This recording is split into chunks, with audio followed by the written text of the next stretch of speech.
आज हम crop production and management के बारे में पढ़ेंगे। ये 8th क्लास का फर्स्ट चैप्टर है। इस चैप्टर में हम फसल कैसे उगाई जाती है, कैसे उसका मैनेजमेंट किया जाता है, हमें खाने की क्या ज़रूरत पड़ती है, कैसे उसको लार्ज नंबर पे हम प्रोडक्शन करते हैं, कैसे मैनेजमेंट करते हैं, इन सब चीज़ों के बारे में पढ़ेंगे। एग्रीकल्चर की प्रैक्टिस क्या होती है, एग्रीकल्चर में कैसे कैसे धीरे धीरे सुधार आया है उसके बारे में पढ़ेंगे। और भारत में कितने क्लाइमेट कंडीशन हैं, temperature, humidity, rainfall vary from region to another. इन सब अलग अलग क्षेत्र में अलग अलग हिसाब से होता है। जैसे मेघालय में हमेशा बारिश ही होती रहती है, तो वहाँ का टेम्परेचर, ह्यूमिडिटी अलग होता है, वहाँ पे फसल करने का तरीका अलग होता है। उसी प्रकार हमारी फसलें भी कहीं वैसे तो मेजर तुम दो भागों में डिवाइड कर रखा है फसल। एक है खरीफ क्रॉप्स, एक है रबी क्रॉप्स।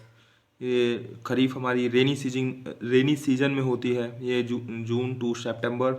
इसके अंदर हम चावल, मेज़, सोयाबीन, मूंगफली, कॉटन, इन सब का उत्पादन करते हैं। रबी क्रॉप्स में ये विंटर सीजन में होती हैं, ये अक्टूबर टू मार्च होती हैं। इसके अंदर हम गेहूँ, चना, मटर, सरसों का तेल, अलसी का तेल, इन सब का प्रोडक्शन करते हैं।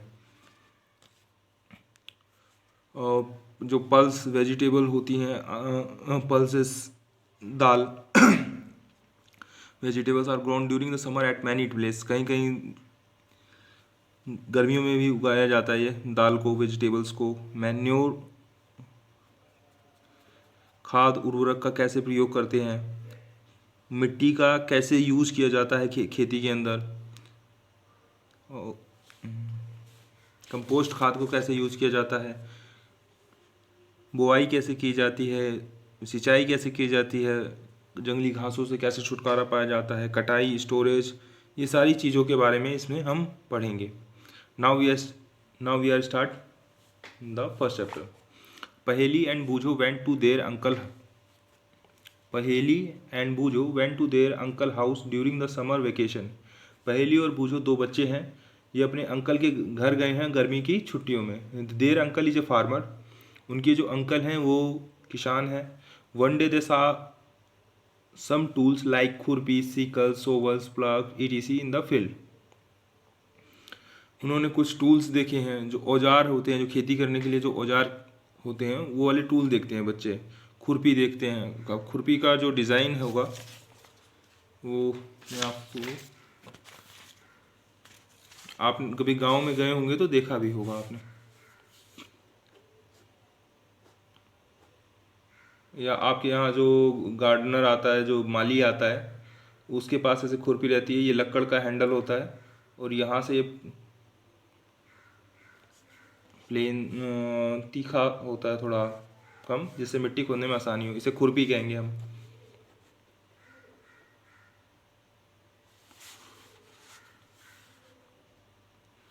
खुरपी, सिकल,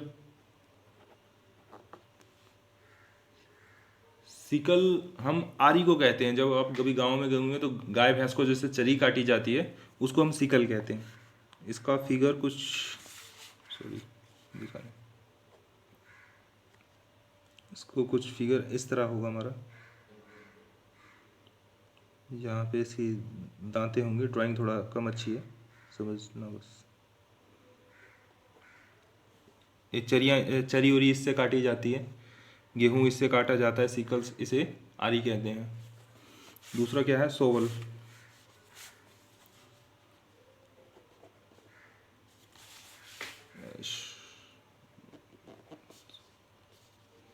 ये हमारा मिट्टी को उठाने के लिए नॉर्मली होता है, ऐसे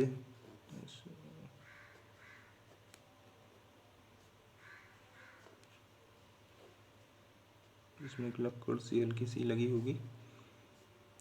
जब आप ये हैंड होगा इसका पकड़ने के लिए, हैंडल लक्कड़ सा, ये हमारा सोवेल हो गया। दूसरा लास्ट में क्या है, ये हमारा हल हो गया। अब ये हल कैसे होगा, फिगर इसका इस तरह आना चाहिए, ये लोहे का होता है, यहाँ ऐसे होता है, इसको किसान ऐसे हैंडल होगा, ये बीम हो जाती है, इस पे बैल इसको खींचते हैं और ये मिट्टी खोदते हुए चल देता है। हम आगे करते हैं। I want to know where and how we use this tool. मैं जानना चाहता हूँ वेयर, जहाँ, and how we use this tool, कैसे ये यूज टूल किया जाता है। You have learn that all living organism they required food.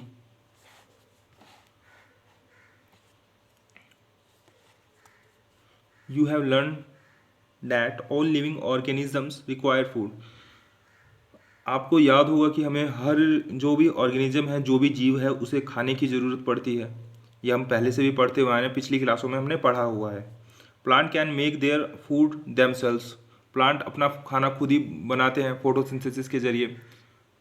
ये हमने छोटी क्लासों में पढ़ा हुआ है। फोटोसिंथेसिस में खाना कैसे बनाते हैं, धूप से लेते हैं एनर्जी, कैसे कैसे लेते हैं, पानी कहाँ से लेते हैं, ज़मीन से लेते हैं, ये सब चीज़ें हमने पढ़ी हुई है। Can you recall how green plant synthesis their own food. क्या आप याद कर सकते हो ये चीज़ें जो आपने पिछली क्लास में पढ़ी हुई है। Animal including human can not make their own food. Animal, जानवर और इंसान can not make their own food, वो अपना खाना खुद नहीं बनाते हैं, मतलब शरीर के अंदर उनके खुद खाना नहीं बनता है। उन्हें अलग से उस चीज़ को खाना बनाना, पकाना या कच्चा खाना कैसे भी करते हैं, वो उस तरीके से करते हैं। मतलब शरीर उनका खुद अपने आप ही खाना नहीं बना देता, उसे पकाना पड़ता है या तोड़ के लाना पड़ता है, बाहर से यूज करना पड़ता है, किसी और चीज़ पे डिपेंड होना पड़ता है। So where do animal get their food from. तो वो कहाँ से अपना खाना प्राप्त करते हैं। But first of all why do we have to eat food. सबसे पहली बात यह है कि हम खाना ही क्यों खाते हैं। हम खाना इसलिए खाते हैं कि हमें एनर्जी मिले। जैसे गाड़ी होती है, बाइक होगी, तो वो गाड़ी कैसे चलती है, उसको एनर्जी मिलती है। एनर्जी किसके रूप में मिलती है, पेट्रोल के रूप में मिलती है। अगर हम पेट्रोल गाड़ी में नहीं डालेंगे तो गाड़ी नहीं चलेगी। अगर इसी प्रकार अगर हम खाना नहीं खाएंगे तो हमें एनर्जी नहीं मिलेगी। खाना खाते हैं, वो हमारी एनर्जी फॉर्म में ग्लूकोज में कन्वर्ट होता है, ग्लूकोन से ग्लूकोज में होता है, फिर जाके वो हमारे वेंस के जरिए हमें खाना एनर्जी के रूप में प्राप्त होता है, तो हमारा बॉडी वर्क करता है।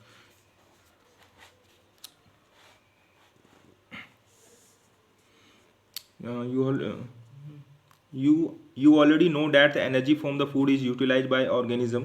आप जानते हैं कि एनर्जी को हम जीव जितने भी हैं सब उसको एनर्जी के रूप में यूज करते हैं। फूड को हम एनर्जी के रूप में यूज करते हैं for carrying out their various body function. Carry out ले जाते हैं from out their various body function, मतलब हर पार्ट में हमारे जाता है वो ग्लूकोज, ब्लड के जरिए हर जगह पार्ट में जाता है। Such as digestion, respiration and excretion. Such as digestion, खाना पचने में, रेस्पिरेशन सांस लेने में, एक्सक्रिएशन सांस छोड़ने में, इन सब चीज़ों में भी एनर्जी लगती है। आप जब सोते हैं उसमें भी एनर्जी लगती है। आपने कई बार सुना होगा, यार मैं सोते सोते शरीर दर्द करने लग गया या थक गया, ये सब ये भी होती हैं। सोने में भी एनर्जी लगती है, सोने में बल्कि ज़्यादा एनर्जी लगती है। ठीक है। We get our food from plant और एनिमल और बोथ। जो हम इंसान हैं, हम दोनों चीज़ें खाते हैं एनर्जी प्राप्त करने के लिए। मतलब प्लांट को भी यूज़ करते हैं, एनिमल भी करते हैं, मुर्गा मुर्गी, बकरा बकरी, ये सब भी लोग खाया करते हैं। और प्लांट्स के पौधे हैं, सब्जियां हैं, इन सब का भी यूज़ करते हैं, मतलब दोनों चीज़ें यूज़ करते हैं। Since we all need food, how we provide food a large number people in our country. Since चूँकि वी ऑल नीड फूड, हम सभी को खाने की आवश्यकता है, तो how can we provide food a large number of people in our country. मतलब how can we provide food to large number, मतलब एक बड़े पैमाने पे हम कैसे अपने देश को खाना प्रोवाइड कराते हैं, मतलब अनाज प्रोवाइड कराते हैं कि किसी से सबका मैनेजमेंट हो जाए। इसके लिए हम एक लार्ज नंबर पे प्रोडक्शन करते हैं, खेती करते हैं। इस हिसाब से हमारा ये प्रोडक्शन, ये खेती के जरिए, मैनेजमेंट के जरिए, क्रॉप प्रोडक्शन मैनेजमेंट, इसीलिए आपको पढ़ाया जा रहा है कि हम लार्ज नंबर पे खेती कैसे करते हैं, उसको किस हिसाब से किया जाता है कि अनाज ज़्यादा से ज़्यादा उत्पादन हो अनाज का। Food has to be produce on a large scale. उसमें पूछा गया कि हम लार्ज नंबर पे how can we provide food, हम कैसे इतने बड़े संख्या में लोगों को खाना बांटते हैं। तो हम इसका छोटा सा आंसर है, food has to be produce on a large number. ये जब भाई ज़्यादा से ज़्यादा स्केलों पे, ज़्यादा से बड़े बड़े पैमाने पे हमें खेती करनी पड़ेगी, उसी हिसाब से हमें उत्पादन मिलेगा, क्योंकि ज़्यादा लोगों को खाना देना तो ज़्यादा खेती करनी पड़ेगी। यही इसका आंसर है छोटा सा। In order to provide food for a large population, regular production, proper management and distribution is necessary. अब देखो रेगुलर प्रोडक्शन में क्या हो जाता है, जैसे हर साल गेहूं की खेती होनी चाहिए, हर साल प्याज की भी होती है, हर साल चावल की भी होती है। अगर ये एक साल हम रोक देते हैं तो अगले अगले नेक्स्ट ईयर जो होगा प्राइस बहुत ज़्यादा हो जाता है। कभी कभी आपने सुना होगा इस बार प्याज के दाम बहुत ज़्यादा ऊंचे हैं। तो प्याज के दाम इस वजह से ऊंचे होते हैं कि प्रोडक्शन उसका हम कम कर देते हैं, या किसान को पिछली साल भाव अच्छा नहीं मिलता तो कहते हैं मैं इस साल खेती नहीं करूँगा, प्याज की तो बिल्कुल नहीं करूँगा क्योंकि मेरे को पिछली बार बहुत घाटा हुआ था। तो उसे नेक्स्ट ईयर फिर क्या होता है, जब प्रोडक्शन माल की कमी आ जाती है तो उसकी डिमांड ज़्यादा बढ़ जाती है, और डिमांड बढ़ने से उसका प्राइस बढ़ जाता है, और प्राइस बढ़ने से वो महंगा होगा, जाहिर सी बात है। इसी प्रकार इसमें रेगुलर प्रोडक्शन ज़रूरी है, क्योंकि भाई ज़्यादा अगर प्राइस भी ज़्यादा जाएगा तो गरीब लोगों में, वो सब लोगों में डिवाइड नहीं हो पाएगा, सब लोग उसे खरीद नहीं पाएंगे, उस चीज़ को खा नहीं पाएंगे, तो वो भी चीज़ सही नहीं है। अब प्रॉपर मैनेजमेंट वही है, रेगुलर प्रोडक्शन से ही रिलेटेड है कि इसको प्रॉपर मैनेजमेंट, तो किसान जैसे गेहूं का रेट कभी कभी कम हो जाता है तो सरकार उसको प्रॉपर मैनेजमेंट करने के लिए क्या करती है, उसे महंगे दामों पे अपने पास खरीदती है, जो आपको राशन की दुकानों से मिलता है। ये सब चीज़ें राशन की दुकानों पे जो मिलता है वैसे, मतलब कि सरकार चाहती है कि किसानों को घाटा ना लगे। अगर घाटा लगेगा तो अगले साल वो बेचारे उस चीज़ की खेती नहीं करेंगे, और खेती नहीं करेंगे तो नेक्स्ट ईयर क्या वो चीज़ उसका प्राइस बहुत बढ़ जाएगा। तो इस चीज़ आपने कभी देखा होगा तो किसान से सरकार महंगे रेट पे गेहूं खरीदती है कि उसका ज़्यादा से ज़्यादा घाटा किसानों को ना लगे। ये होता है हमारा प्रॉपर मैनेजमेंट करती है सरकार, मैनेजमेंट करती है, उसकी जिम्मेदारी सरकार की भी होती है।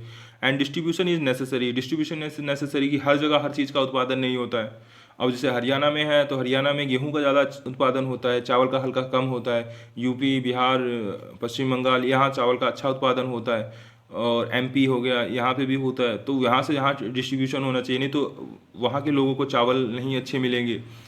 गेहूं सबसे ज़्यादा अच्छा कहते हैं एमपी का होता है, तो एमपी के जो अच्छे गेहूं हैं अगर कोई कश्मीर का इंसान लेना चाहेगा तो कैसे लेगा, जब तक उसका डिस्ट्रीब्यूशन नहीं हुआ। डिस्ट्रीब्यूशन होता है हमारा किसी चीज़ को, सामान को डिस्ट्रीब्यूट करना। डिस्ट्रीब्यूट मतलब जस्ट बांटना होता है, कि जैसे इस प्लेस से इस प्लेस तक कैसे जाएगा, वो उस चीज़ का प्रोसेस होता है उसमें, कि कम से कम लागत में वो वहाँ पे पहुँच जाए। अब जम्मू कश्मीर में सेब होता है, सेब का उत्पादन होता है, सेब की खेती होती है। तो सेब अब अगर हमें खाने हैं दिल्ली के अंदर, तो दिल्ली में कैसे आएंगे, वो बाय ट्रक आएंगे कि बाय ट्रेन आएंगे, किससे उसे प्राइस कम से कम हो जाएगा और किससे सब लोगों में वो डिस्ट्रीब्यूट भी हो जाएगा। उससे क्या होगा, उसका उत्पादन में मेंटेन बना रहेगा। अब मान लो जम्मू कश्मीर में सेब है, और सेब वहाँ के लोग कितना खाएंगे, उत्पादन तो एक लिमिट में होगा ही, और खाएंगे भी एक लिमिट में ही लोग। अब जो उत्पादन हो गया वो फिर खराब जाएगा, सड़ेगा लेना, इसके चक्कर में वो सारा का सारा डिस्ट्रीब्यूशन होना चाहिए, और सही प्राइस मिल जाएगा किसान को, और जो लोग वहाँ बैठे हुए हैं उन्हें भी अपना खाने का स्वाद भी मिल जाएगा, पौष्टिकता मिल जाएगी। इस चीज़ के लिए डिस्ट्रीब्यूशन इज नेसेसरी, ठीक है। अब आते हैं एग्रीकल्चर प्रैक्टिसेस। एग्रीकल्चर प्रैक्टिसेस मतलब कि एग्रीकल्चर में क्या प्रैक्टिस का मतलब, यहाँ पे कुछ प्रैक्टिस नहीं है, मतलब कि कोई तुम टेस्ट पेपर देते हो वो वाली प्रैक्टिस नहीं। ये प्रैक्टिस होती है कि कैसे कैसे उसमें चीज़ों में विकास हुआ है। ये till 10,000 BCE people were nomadic, मतलब 10,000 साल पहले पीपल नोमैडिक थे, घुमंतु थे, घूमते रहते थे इधर उधर, उनको खाना बदोश कहा जाता था। तो मतलब एक जगह रुक के नहीं काम करते थे। They are wandering in the group from the place to place in search food and their shelter. They are wandering, वो इधर से उधर घूमना, वंडरिंग का मतलब इन द ग्रुप मतलब समूह के साथ में घूमना, प्लेस टू प्लेस एक जगह से दूसरी जगह, आज यहाँ है कल वहाँ है, वहाँ कोई प्रॉपर उनका नहीं था, स्थान नहीं रखते थे, मतलब कि वो आज यहाँ खा लिया कल वहाँ खा लिया, कोई ऐसे चलना होता था। In search of food and shelter मतलब खाने के लिए और रहने के लिए वो ऐसे घूमते रहा करते थे। They ate raw fruit and vegetable. They ate raw माने कच्चा मटेरियल, कच्चा मटेरियल मतलब जैसे वो कच्चे फ्रूट खाते थे, मतलब फल खा लिया। अब सब्जी थी वो कच्ची ही सब्जी खाते थे, और जानवर को भी ऐसे कच्चे ही पहले खा लेते थे। आग का आविष्कार नहीं हुआ था उससे पहले कच्चे ही खाया जाता, फिर धीरे धीरे उन्होंने पका के खाना स्टार्ट किया। तो ये सब चीज़ें vegetables and started hunting animal for food. मतलब हंटिंग माने शिकार हो गया आपका, एनिमल फॉर फूड, उसको भी शिकार के रूप में भी कच्चा जानवर खाते थे, मतलब जानवर को सीधा कच्चा ही चबा जाते थे, मार के कच्चा खा लेते थे। लेटर बाद में they could cultivate land and produce rice, cultivate land उत्पादन उन्होंने देख करने लगे, कल्टीवेट लैंड उत्पादित करने लगे, एंड प्रोड्यूस राइस करा, वीट करा, अदर फूड क्रॉप्स करा, मतलब और फसलों का उत्पादन करना स्टार्ट कर दिया।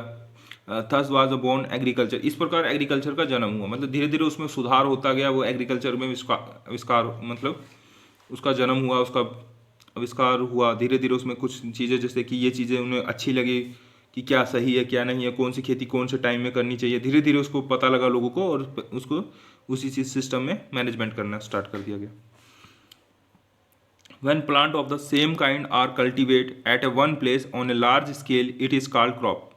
When plant of the same kind are cultivated, जब एक ही जगह एक ही उत्पादन, सेम काइंड मतलब एक ही प्रकार के पौधे, वन प्लेस एंड लार्ज, एक ही जगह एक लार्ज स्केल पे एक ही जगह काफ़ी उत्पादन किया जाए।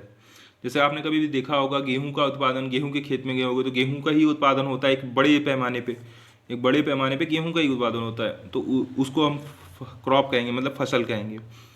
जिसमें वही लिखा हुआ है when plant of the same kind, जब एक ही तरह के पौधे एक ही प्रकार के एक ही प्लेस पे लार्ज स्केल पे अगर हों, लार्ज स्केल मतलब बड़े स्केल पे बड़े पैमाने पे हों, बड़ी काफ़ी बड़ी जगह पे हों, तो उसे हम फसल कहते हैं। कि ये नहीं कि एक पौधा लगा दिया तुम कहोगे मैंने फसल करी है, नहीं, एक पौधे से फसल नहीं होती, उसको फसल नहीं कहेंगे।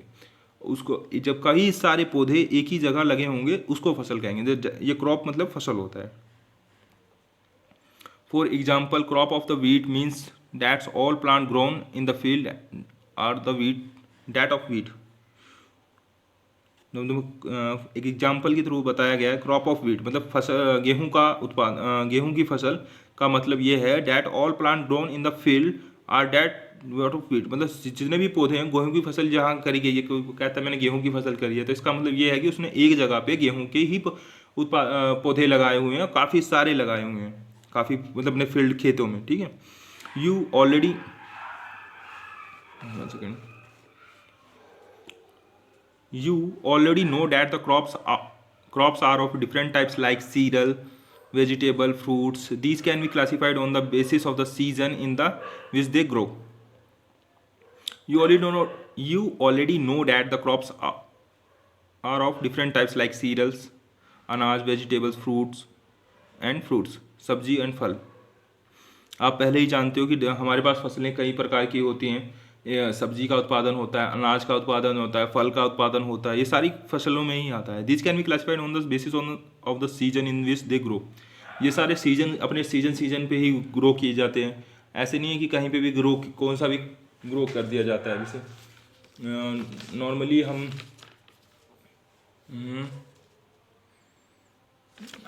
सीजन पे किए जाते हैं। जैसे खरीफ फसल है हमारी, रेनी सीजन में की जाती है। खरीफ फसल में कौन से होते हैं, ये हमारे चावल हो गए, मेज़ हो गए, सोयाबीन हो गए, मूंगफली हो गई, ये सारी हमारी खरीफ फसल हैं।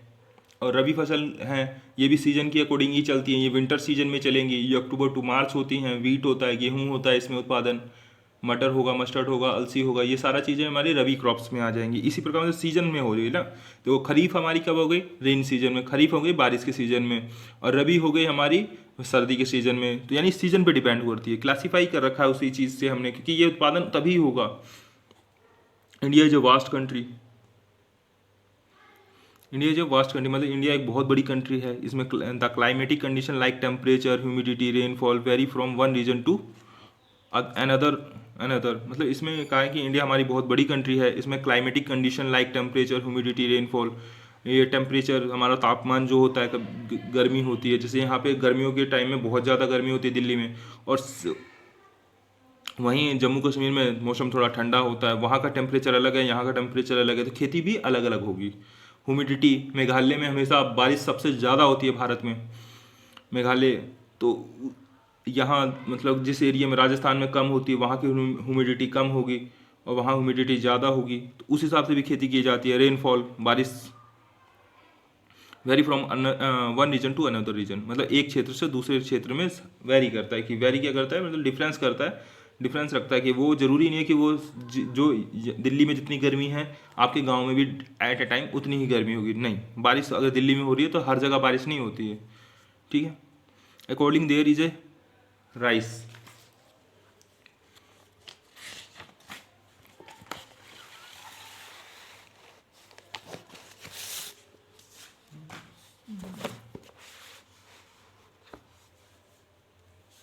According to the rice, variety of crops grown in a different part of the country. चावल कहीं कहीं अलग अलग तरीके से अलग अलग उगाए जाते हैं। Despite the diversity of two broad of cropping pattern can we identify these are. Despite बावजूद the diversity of two broad cropping pattern can we identify. हमारे जो क्रॉपिंग पैटर्न है वो अलग अलग हैं। जैसे एग्जांपल लिख लो, इसमें खरीफ क्रॉप्स है, रबी क्रॉप्स है। अब इसमें देखिए आप, खरीफ क्रॉप्स, ये खरीफ जो फसलें होती हैं, the kharif crop which are sown in the rainy season. मैंने आपको पहले ही बताया था कि खरीफ फसल जो होती है हमारी वो रेनी सीजन में की जाती है, इसे खरीफ फसल की जाती है। मतलब जो भी रेनी सीजन में कौन सी फसल की जाती है, अब जैसे क्वेश्चन आएगा कि रेनी सीजन में आपकी कौन सी फसल की जाती है, तो आप बोलोगे kharif crops. The rainy season in the India is generally from June to September. मतलब हमारी जो भारत देश में जो बारिश कब होती है, जून से सितंबर तक के बीच में होती है। और ये पैडी हो गया, मेज हो गया, सोयाबीन हो गया, ग्राउंड नट हो गया and cotton are kharif crops. Paddy rice हो गया, किसी बच्चे ने लिखा हुआ है पेंसिल से। ये पैडी हम राइस चावल को कहेंगे, मेज मक्का, सोयाबीन हो गया, ग्राउंड नट मूंगफली हो गई, कॉटन हो गया, खरीफ फसल। ये मतलब खरीफ फसल में आएंगी और ये रेनी सीजन के टाइम पे होती है। उसके बाद आती है rabi crops. The crops grown in the winter season. Crops, rabi crops को हम विंटर सीजन यानी ठंडियों में करते हैं। जैसे अभी अक्टूबर चल रहा है तो अब से स्टार्ट हो जाएंगी रबी क्रॉप्स। तो अभी कौन सी चलनी है, रबी क्रॉप्स। और अभी भी जस्ट कौन सी गई हैं, खरीफ क्रॉप्स। तो अब अक्टूबर टू मार्च तक हम कौन सी फसल का उत्पादन करेंगे, रबी का करेंगे, आर कॉल्ड रबी क्रॉप्स।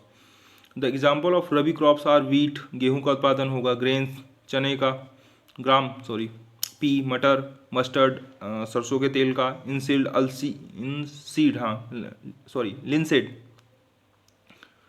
इसमें अलसी के तेल का उत्पादन होगा। मतलब ये चीज़ें अब हम स्टार्ट करेंगे अक्टूबर टू मार्च में। अभी हमारा अक्टूबर चल रहा है, अक्टूबर टू मार्च में हम रबी का करेंगे। खरीफ का कब करते हैं, हम रेनी सीजन में करते हैं, जो बारिश का सीजन होता है, जून टू सितंबर होता है नॉर्मली, उसमें करते हैं। Beside these pulses and vegetable are grown during summer at many places. इसके अलावा हम दालों और सब्जियों का उत्पादन गर्मियों में कहीं कहीं करते हैं, उत्पादन बीच बीच में उसका भी उत्पादन कर लेते हैं। Basic practice of crop production, basic practice of मतलब जो नॉर्मली है, why paddy can not be grown in the winter season. मतलब हम जो चावल का जो उत्पादन है विंटर सीजन में क्यों नहीं करते, मतलब सर्दियों में कर लेते हैं हम चावल का उत्पादन, गर्मी में रेनी सीजन में ही क्यों करते हैं। उसके पीछे एक लॉजिक होता है, रीज़न होता है कि किसानों को दिक्कत ना हो, उत्पादन अच्छा हो, कम लागत में हो। ये सब चीज़ों को देख के किया जाता है। हम कोशिश करें तो कुछ ना कुछ हो भी जाएगा उत्पादन, ऐसी बात नहीं है, मगर उसमें दिक्कतें आती हैं। उसका टेम्परेचर मेंटेन करना, फिर हर चीज़ ये करना, जो उस पौधे को रिक्वायरमेंट होती है कि उतनी धूप चाहिए, उतनी गर्मी चाहिए, उतना पानी चाहिए, इसके अकॉर्डिंग हमने उसे रेनी सीजन में डिवाइड कर रखा है, करना पड़ता है। Baddie require is a lot of water.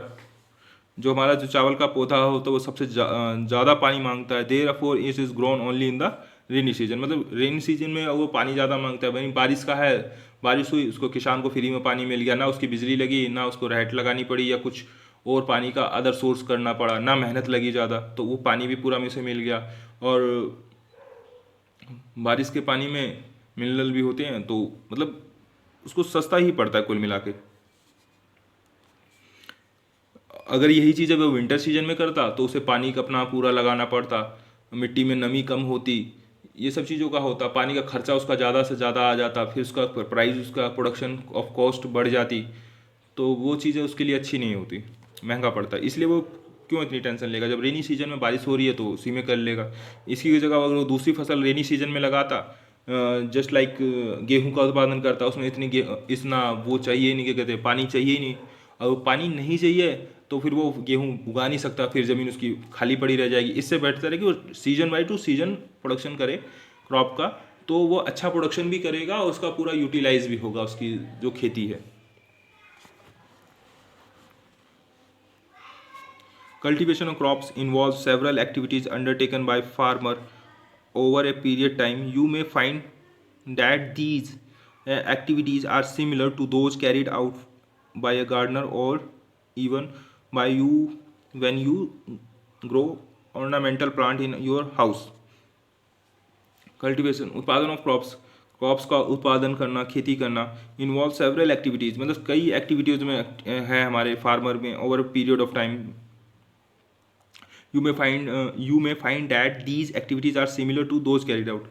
आपने देखा होगा कि कभी कभी माली आते हैं आपके घर, आप उसको पौधे लगाते हो, सजाने के लिए लगाते हो, घर सजाने के लिए लगाते हो, ये सब चीज़ें होती हैं। उसमें भी उत्पाद वो ऑर्नामेंटल आपका सजावटी पौधा in your house, grow in house, या गार्डनर आता है, वो सब चीज़ें एक्टिविटी होती है। ये भी एक तरह की फसल होती है। इसमें नर्सरी की फसल करती है। वो जो गार्डनर होता है उसको पौधे को एक एक जगह छोटे छोटे में उसका प्रोडक्शन करता है, फिर धीरे धीरे मतलब कि फिर उससे एक जो आपकी गलियों में आते हैं वो उससे वहाँ से पौधा खरीद के लाके फिर आपको सेल करते हैं। These activities or task are referred to as a agriculture practice. ये एक्टिविटीज़ जो थी रेफर्ड की जाती हैं agriculture practice which are listed below. मतलब एक एग्रीकल्चर प्रैक्टिस में ये सारी चीज़ें ज़रूरी हैं। ये टोटल हमारी 7 चीज़ें हैं, सातों चीज़ें हमारे होनी ज़रूरी हैं। प्रिपरेशन ऑफ सॉइल में हमारा आता है जैसे मिट्टी की खुदाई कैसे करनी है, मिट्टी को तैयार कैसे करना है, नमी कितनी चाहिए उस पौधे के लिए, उसको उगाने के लिए, उसको बीज। अब आप सोचो कि भी मैं बिजाऊँ बीज ऐसे ही फेंक आऊँ खेतों में, उग जाएगा पौधा? नहीं उगेगा, क्योंकि उसके आधा नुकसान तो आपकी चिड़िया जो होती हैं वो खा जाएंगी। उसके अलावा भी उसमें पानी की ज़रूरत होती है और चीज़ें की ज़रूरत होती हैं, वो कैसे करेंगे आप? Cultivation of crops involves several activities undertaken by farmers over a period of time. You may find that these activities are similar to those carried out by a gardener or even by you when you grow ornamental plant in your house. Cultivation of crops, फसल की खेती करना, involve several activities, इसमें involve होती है several activities, मतलब कई चीज़ें एक्टिविटीज़ होती हैं जो काम किया जाता है। अंडरटेकन बाय फार्मर, किसानों द्वारा कई चीज़ें की जाती हैं खेती के लिए।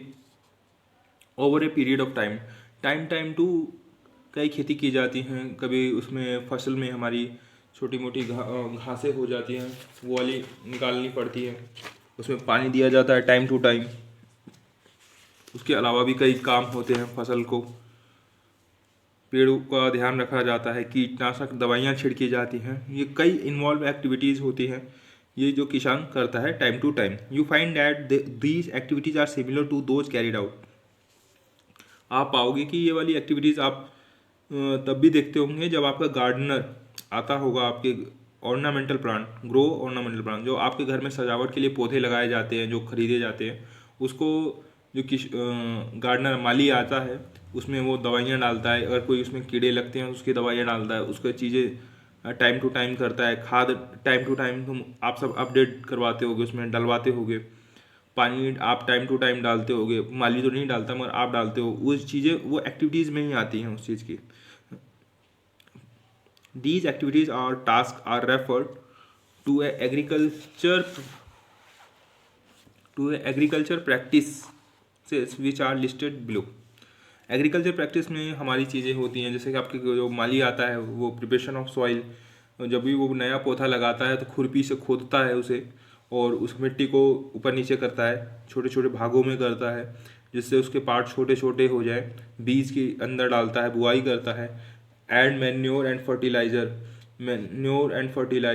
ये मैन्योर आपका होता है खरपतवार होता है, जो कंपोस्ट होता है, जो मतलब सड़े गले आपके जो पेड़ पौधे होते हैं। आपने कभी कभी देखा होगा कि किसान कुछ पौधे को काट के वहीं खेतों में ही छोड़ देता है सड़ने गलने के लिए, उससे भी खाद बनती है। ये फर्टिलाइज़र होता है, ये मशीनों द्वारा बनाया जाता है। ये इसकी अलग से खरीदते हैं, किसान बाहर से खरीदते हैं। इसको अपने खेतों में ही जो भी पेड़ पौधे होते हैं, जो भी सड़ा गला कबाड़ा होता है, गोबर गाय का जो भी होता है, उसको खेतों में डाल दिया जाता है। ये मैन्योर में आता है। एरीगेशन होती है, सिंचाई होता है। जैसे आप पौधे में पानी डालते हो, किसान उसी प्रकार से खेतों में पानी डालता है। प्रोटेक्टिंग फ्रॉम वीड्स, जब खेतों में देखा होगा कि कभी कभी जैसे लगाया पौधा टमाटर का है, उसके अलावा भी कोई दूसरे पौधे उग जाते हैं जो जंगली घासें होती हैं, वो उसको हटाना इसलिए ज़रूरी होता है। एक तो वो उसके मिनरल्स, मिट्टी के मिनरल्स खा जाते हैं, मतलब न्यूट्रिएंट खा जाते हैं। क्योंकि जो पौधा है तो वो भी लेगा, पौधा वो भी पानी यूज करेगा, वो इस चीज़ के लिए भी हटाया जाता है, तो उसको हटाना ज़्यादा ज़रूरी होता है। हार्वेस्टिंग, कटाई। कटाई करने का तरीका क्या होता है, ये भी एग्रीकल्चर प्रैक्टिसेस में आता है। स्टोरेज होता है, इसको स्टोर करना सबसे इम्पोर्टेंट होता है। कुछ लोग अलग अलग तरीके से सब स्टोर किया जाता है। आप जैसे आलू के खेती के टाइम पे आलू का रेट घट जाता है, तो लोग इसको कोल्ड स्टोरेज में जमा करा देते हैं आलू। जब आलू का दाम बढ़ जाता है, किसान तो उसे फिर निकाल के स्टोरेज से फिर सेल कर देता है मार्केट में। तो स्टोरेज किया जाता है कि किसको कहाँ स्टोरेज करना है, कौन सा फसल मतलब बाहर रख सकते हैं, कौन से अंदर रख सकते हैं, कोल्ड स्टोरेज में रखनी है, ये सब चीज़ें देखनी होती है। कितने टाइम के लिए स्टोर करना है। अब मान लो गेहूं है आपका, तो आप किसान का मतलब, तो उसे आप बाहर तो रखोगे नहीं। अगर बाहर रखोगे तो भीग जाएगा, और भीग जाएगा तो वो सड़ने स्टार्ट कर देगा, तो उसका स्टोरेज के लिए अपना प्रॉपर स्पेस रखना पड़ेगा। अब आते हैं हम प्रिपरेशन ऑफ सॉइल। ये जितनी भी 7 एक्टिविटीज़ हैं, हमारी 7 प्रैक्टिसेस हैं, ये इस चीज़ों का है। अब इसको हम विस्तार से पढ़ेंगे। Preparation of soil. Preparation of soil, the preparation of soil is the first step before growing A crop. Preparation of soil ये हमारा पहला स्टेप होता है कभी फसल उगाने के लिए। ये सबसे पहला स्टेप होता है। One of the most important task in agriculture is to turn the soil and loosen it. मतलब सबसे मोस्ट इम्पोर्टेंट जो पार्ट होता है जब हम कभी हल चलाते हैं, मतलब कि जो किसान है वो हल चलाता है, तो सबसे पहला पार्ट क्या करता है उस मिट्टी के अंदर, उसको पलटता है। जो मिट्टी जो ऐसे होते हुए जाएगी तो इधर उधर मिट्टी पलटती है, वो लूजन होती है, मतलब हल्की होती है। जो बड़े बड़े उसके जो चीके कहते हैं कुछ लोग उसको, मिट्टी का जो बड़ा ढेला होता है उसको छोटे छोटे पार्टों में वो करता है, टुकड़े करता है, जिससे कि उसके बीज उसके अंदर अंदर जाए और बीज आराम से उगता हुआ जब अंकुरित हो तो आराम से बीज मिट्टी को फाड़ के निकल आए। और सपोज करो कि उस पर हमने कम से कम 5-10 किलो का एक बीज डाला और 10-20 किलो का एक मिट्टी का ढेला या पत्थर रख दिया, तो क्या वो पौधा उगेगा? नहीं उगेगा, क्योंकि उसके पास इतना फोर्स नहीं होगा लगाने का, इतना दम नहीं होगा कि वो अंकुरित होकर उसको उठा के मिट्टी को फाड़ के निकले या उसको तोड़ के निकले जैसा भी। तो इसलिए उस पौधे को जो मिट्टी जो होती है उसको छोटे छोटे भागों में तोड़ने के लिए हम हल्का लूजन का सॉइल एंड लूजन का प्रयोग करते हैं। और this allow the root to penetrate deep into the soil. इससे उसको जो रूट होती है, जो जड़ होती है, पेनिट्रेट करने को डीप इनटू द सॉइल, मतलब पेनिट्रेट करने का आराम से उसे मौका मिल जाता है। वो ज़मीनों में भी आराम से चली जाती हैं जड़, जिसको ज़्यादा मेहनत नहीं करना पड़ता पौधे को, और इससे वो पौधा उगना स्टार्ट कर देता है। The loosen soil allow the roots to breathe easily even when they go deep into the soil. वही कहना चाह रहा है ये भी। तो लूज सॉइल जो मिट्टी को मतलब हमने टुकड़े में कर रखा है, वो अलाउ करता है रूट को ब्रेथ, सांस लेने के लिए ईजिली, आराम से, इवन व्हेन दे, यद्यपि जब वह डीप इनटू द सॉइल, जो मिट्टी के अंदर भी होते हैं तो भी उन्हें सांस, ऑक्सीजन, कार्बन डाइऑक्साइड लेने के लिए आराम से मतलब अलाउ कर देता है, परमिशन कर देता है, या आराम से लेने में पौधे को आसानी होती है। अब नेक्स्ट आते हैं, why does the looseness of the soil allow the root of breathe easily. मतलब क्यों मिट्टी को वो आराम से सांस लेने को आसानी होती है। तो loosen soil help in the growth of the earthworm and microbes present in the soil. Earthworm होता है केचुआ, ये इन चीज़ों को हेल्प करता है। Loosen soil help in the growth of earthworm, केचुए को हेल्प करता है ग्रोथ करने के लिए। केचुए की संख्या बढ़ जाती है उसमें। And microbes present in the soil, जो माइक्रोबेस होते हैं प्रेजेंट इन द सॉइल, उसके लिए भी हेल्प होता है। मतलब उसमें जो कीटाणु होते हैं, जो भी न्यूट्रिएंट होते हैं, उस चीज़ के लिए हेल्प करेगा। These organisms are friends of the farmer since they further turn and loosen the soil and add humus to do it. These organism, जो ये जीव होता है, केचुआ जो जीव होता है वो किसानों के लिए सही होता है, मतलब किसानों के लिए फ़ायदेमंद होता है। वो मिट्टी की उर्वरकता को बढ़ाता है, उसमें पौष्टिकता लाता है। इन सब चीज़ों में वो खाद्य कंपोस्ट करता है, खुद ही करता है, वो मल के थ्रू करता है। तो किसानों का वो फ्रेंड हुआ ना, मतलब किसानों की हेल्प कर रहा है, तो किसान का फ्रेंड, किसान उसको पसंद करेगा ना, उसको खेती में उसको रखना पसंद करेगा, क्योंकि उससे उससे खेती अच्छी होगी, तो वो उसको फ्रेंड कहा गया है इसमें। These organisms are friend of the farmer since they further turn and loosen the soil. वो मिट्टी को हल्का करते हैं, मतलब बड़े भाग को छोटा कर देते हैं मिट्टी को खा खा के इधर।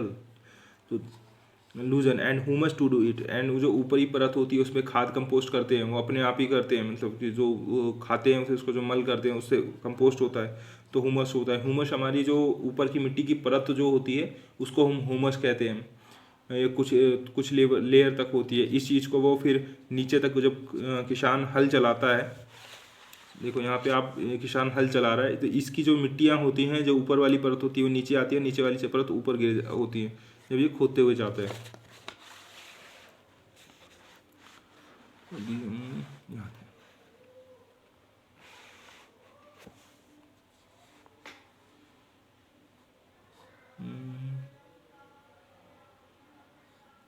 humidity. But why the soil need to be turned and loosen it? But why the soil needs to be turned and but हमें मिट्टी को पलटने या हल्की करने में, उसको तोड़ने में क्या फ़ायदा है, क्यों करते हैं हम ऐसा? You have learn it in the previous classes, आपने पिछली क्लासेस में पढ़ा होगा, याद होगा आपको, दैट सॉइल कंटेन मिनरल्स। इस सॉइल में जो मिट्टी में होते हैं वो मिनरल्स होते हैं, वाटर होता है, एयर होता है, एंड सम लिविंग ऑर्गेनिज्म। उसमें मिट्टी में कुछ छोटे मोटे कीड़े होते हैं, वो लिविंग ऑर्गेनिज्म हो गए। इन एडिशन डेड प्लांट हो गए। डेड प्लांट हमारा जो हो गया, जैसे जो पौधा किसान ने उगाया था और उसी के अंदर फेंक दिया सड़ने के लिए। And animal gate decompose by soil. Animal decompose, जो हमारे गाय भैंस गोबर करती हैं उसे किसान खेतों में डाल देता है। And bye the soil organism, जो मिट्टी के अंदर कीटाणु होते हैं उसे खाते हैं, उसे सड़ाते गलाते हैं, तो उससे भी खाद बनती है हमारी, और मिट्टी के लिए वो मतलब खेती के लिए ज़्यादा फायदेमंद करती है। वो देशी खादें होती हैं, बल्कि उसका कोई साइड इफ़ेक्ट नहीं आता। ये वो फर्टिलाइज़र जो हम डालते हैं वो ज़्यादा अगर डालेंगे तो उससे भी दिक्कत आती है, मतलब उसमें पौष्टिकता कम होती है, क्योंकि आप बाद में तो फाइनली तो ह्यूमन ही उस चीज़ पौधे को खाएगा ना, उसको जो फल होगा, जो सब्जी होगी, उसे ह्यूमन ही खाएगा। तो कुछ ना कुछ तो जो केमिकल होगा, जो पॉइजनस कुछ होगी, जो कीटाणु मर रहा है, तो कुछ ना इफेक्ट तो ह्यूमन पे भी आएगा, ऐसा तो नहीं होता। तो कुछ दिक्कतें उसमें भी होती हैं, तो उसको हम ज़्यादा अच्छा नहीं मानते, उसकी खेती भी अच्छी नहीं होती। ऑर्गेनिक नहीं खेती कहते उसे, ऑर्गेनिक खेती हमारी इसी कंपोस्ट से ही होती है, और ये इसकी जो होती है इसमें पौष्टिकता ज़्यादा होती है। जो हमारा ये हम लिविंग प्लांट जो छोड़ देते हैं, मतलब जो डेड प्लांट हो गए हमारे, एनिमल डिकम्पोज हो गया, जो गोबर ओबर हो गया, ये सब चीज़ों से ज़्यादा होता है। Is back into the soil. हाँ, in this way the various nutrient in the dead organism are release back into the soil. इसी प्रकार हम जो डेड ऑर्गेनिज्म हैं release back into the soil. इसी प्रकार जो हमारे जो न्यूट्रिएंट ख़त्म हो जाते हैं, मतलब मिट्टी में जो चीज़ें ख़त्म हो जाती हैं, न्यूट्रिशन ख़त्म हो जाता है, वो मिनरल्स जो ख़त्म हो जाते हैं वो इसके ज़रिए कवर किए जाते हैं। The nutrient are again absorb by the plant. These nutrients are again absorbed by the plant. वही चीज़ें जो अभी मैंने आपको बताई, वो न्यूट्रिएंट है again absorb by the plant. तो फिर वही चीज़ें न्यूट्रिएंट मिट्टी में आ जाता है, फिर वो प्लांट के जरिए फिर हमारे पास आ जाता है, वो प्लांट के अंदर आ जाता है। Since only a few centimetre of the top layer of the soil support plant growth. जो हमारी जो मिट्टी होती है, वो जो पौधा होता है वो कुछ सेंटीमीटर ही तक उसकी जड़ें होती है, ज़्यादा जड़ें अंदर नहीं जाती है। पौधे की नहीं जाती हैं, पेड़ों की जड़ें अंदर तक जाती हैं, और पौधे की जड़ें कुछ ही सेंटीमीटर तक अंदर जाती हैं। वही चीज़ें इसमें लिखी हुई है। Since only a few centimetre of the top layer, जो टॉप लेयर होती है of the soil support plant growth के लिए, तो turning and loosening of the soil bring the nutrient rich soil to the top, जो हमारा जो nutrient होता है वो सबसे ज़्यादा ऊपर ही होगा, क्योंकि जैसे हमने गोबर डाला, कुछ डाला, कंपोस्ट डाला, और ये सब चीज़ें जो होंगी, पेड़ पौधे जो फेंके हैं, वो सबसे ज़्यादा न्यूट्रिएंट ऊपर ही बनाएंगे ना, क्योंकि ऊपर ही कीड़े मकोड़े चल रहे हैं, उसमें सड़ा गला रहा है, उसको नीचे तक पहुँचाने के लिए हम उसे लूजन करते हैं, वो हल चलाते हैं उसको, जिससे मिट्टी में अंदर चला जाए, soiling to the top so that the plant can be use these nutrient. इस प्रकार उसका जो फिर हल चला के जो न्यूट्रिएंट होते हैं वो टॉप लेवल पे अपना पूरा मिक्स कर देते हैं, उसके बाद वो प्लांट में आ जाता है ग्रोथ के लिए सबसे अच्छा। अब आते हैं हम, turning and loosening of the soil is very important for cultivation of crops. Turning and loosening, turning and loosening मतलब वही पलटना मिट्टी का और लूजन करना, छोटे छोटे भागों में तोड़ना of the soil is very important for cultivation crops. खेती के लिए, की फसल के लिए सबसे इंपॉर्टेंट पार्ट है। This process of loosening and turning the soil is called tilling and plugging. अब ये tilling and plugging,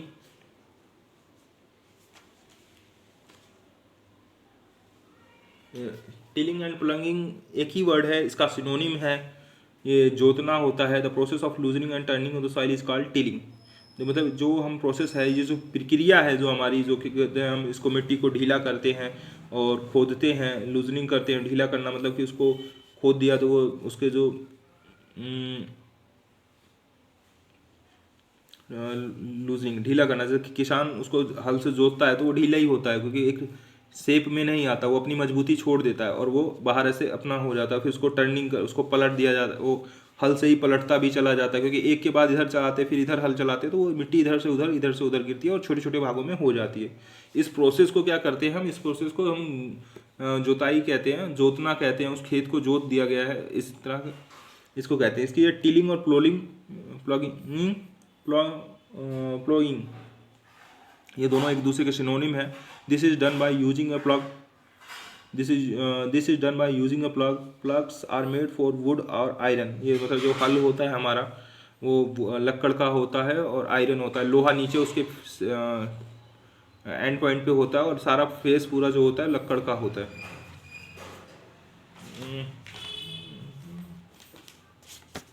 just like that.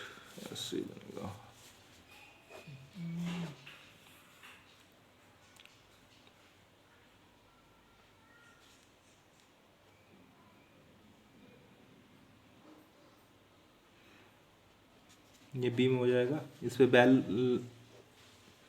बैल खींचते हैं ऐसे। ड्राइंग अच्छी नहीं है, और यहाँ पे जो इंसान होगा वो इसे पकड़ेगा,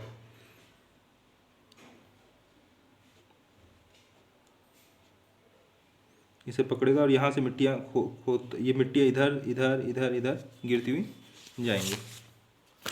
ये हल हो गया हमारा। This is using a plough. Ploughs are made by wood and iron. लक्कड़ और लोहे का होता है। If the soil is very dry, if the soil is very dry मतलब जो मिट्टी है बहुत ज़्यादा सूखी है, it may need watering before the ploughing. अगर मिट्टी बहुत ज़्यादा सूखी है, उसमें थोड़ा पानी डाल दिया जाता है जिससे उसमें नमी आ जाए। We need watering before the ploughing मतलब जोतने से पहले उसमें कुछ नमी आ जाए, जिससे उसको बैल को ज़्यादा मेहनत ना लगे, और मिट्टी में भी नमी चाहिए ही चाहिए हमें। The ploughed plug head filled may have the big clamps of the soil called crumbs. Clamps, गुच्छा, cramps मतलब एक प्लग फील्ड में हैव बिग क्लैम्प्स, एक तरह का बड़ा चट्टान शेप सा हो जाता है। प्लग फील्ड में हैव बिग क्लैम्प्स। आप किसी खेत में देखोगे जिसमें जोता नहा गया हो, वो पूरा एकदम चट्टान सा फील्ड जैसा हो जाएगा। जैसे आप कभी बैट बॉल खेलने जाते हो कहीं दूसरी जगह फील्ड ग्राउंड में जाओगे, तो उसकी जो मिट्टी जो होगी तो एकदम ठोस हो जाती है, ब्लिक क्लैम्प, स्कॉल्ड क्रैम्प्स, वो उस चीज़ को हम क्रैम्प्स कहेंगे। It is necessary to break these crumbs. It is necessary मतलब उसको ज़रूर आवश्यकता है उस चीज़ को तोड़ने की। अगर उसमें हम जैसे जहाँ आपने कभी देखा होगा बैट बॉल खेलने गए किसी पार्क में गए, तो वहाँ पे कहीं जहाँ घासें नहीं होती, तो वहाँ की मिट्टी देखो एकदम चट्टान की तरह ठोस होती है। उस चीज़ को अगर वहाँ हम जाके बीज डालाएं, पानी डालेंगे, तो क्या पौधा उग जाएगा? नहीं उगेगा। उस चीज़ को हमें पहले खोदना पड़ेगा, फिर उसको हल्की सी नमी रखनी पड़ेगी, पानी डाल के हल्का सा खोदना पड़ेगा, फिर उसके बाद बीज डालनी पड़ेगी, तब जाके वो पौधा कहीं उगना स्टार्ट होगा उसमें। इसलिए उस चीज़ को हमें तोड़ना पहले जरूरी है। It is necessary to break these crumbs levelling in the field is beneficial for the sowing as well as irrigation. Levelling है, लेवल करना बहुत ज़रूरी है उस चीज़ को बुआई के लिए। Sowing as well as irrigation. Levelling the field is beneficial for sowing as well as irrigation. बुआई के लिए लेवल करना, लेवलिंग करना क्या होता है, जैसे कहीं में उसमें क्या करता है किसान, जैसे मिट्टी उसने खोदी, अब इधर ऊंचा है इधर नीचा है, वो भी सही नहीं है, क्योंकि जब वो कल को उसमें पानी डालेगा तो पानी सबसे ज़्यादा इधर भरेगा, इधर नहीं भरेगा। इधर वाले पौधे को कैसे पानी मिलेगा, वो ऊंचे पे पौधा, इधर वाला नीचे है, तो पानी जब उसने खेतों में डाला तो वो इस साइड ही आएगा, इधर ही आएगा, इधर नहीं आएगा।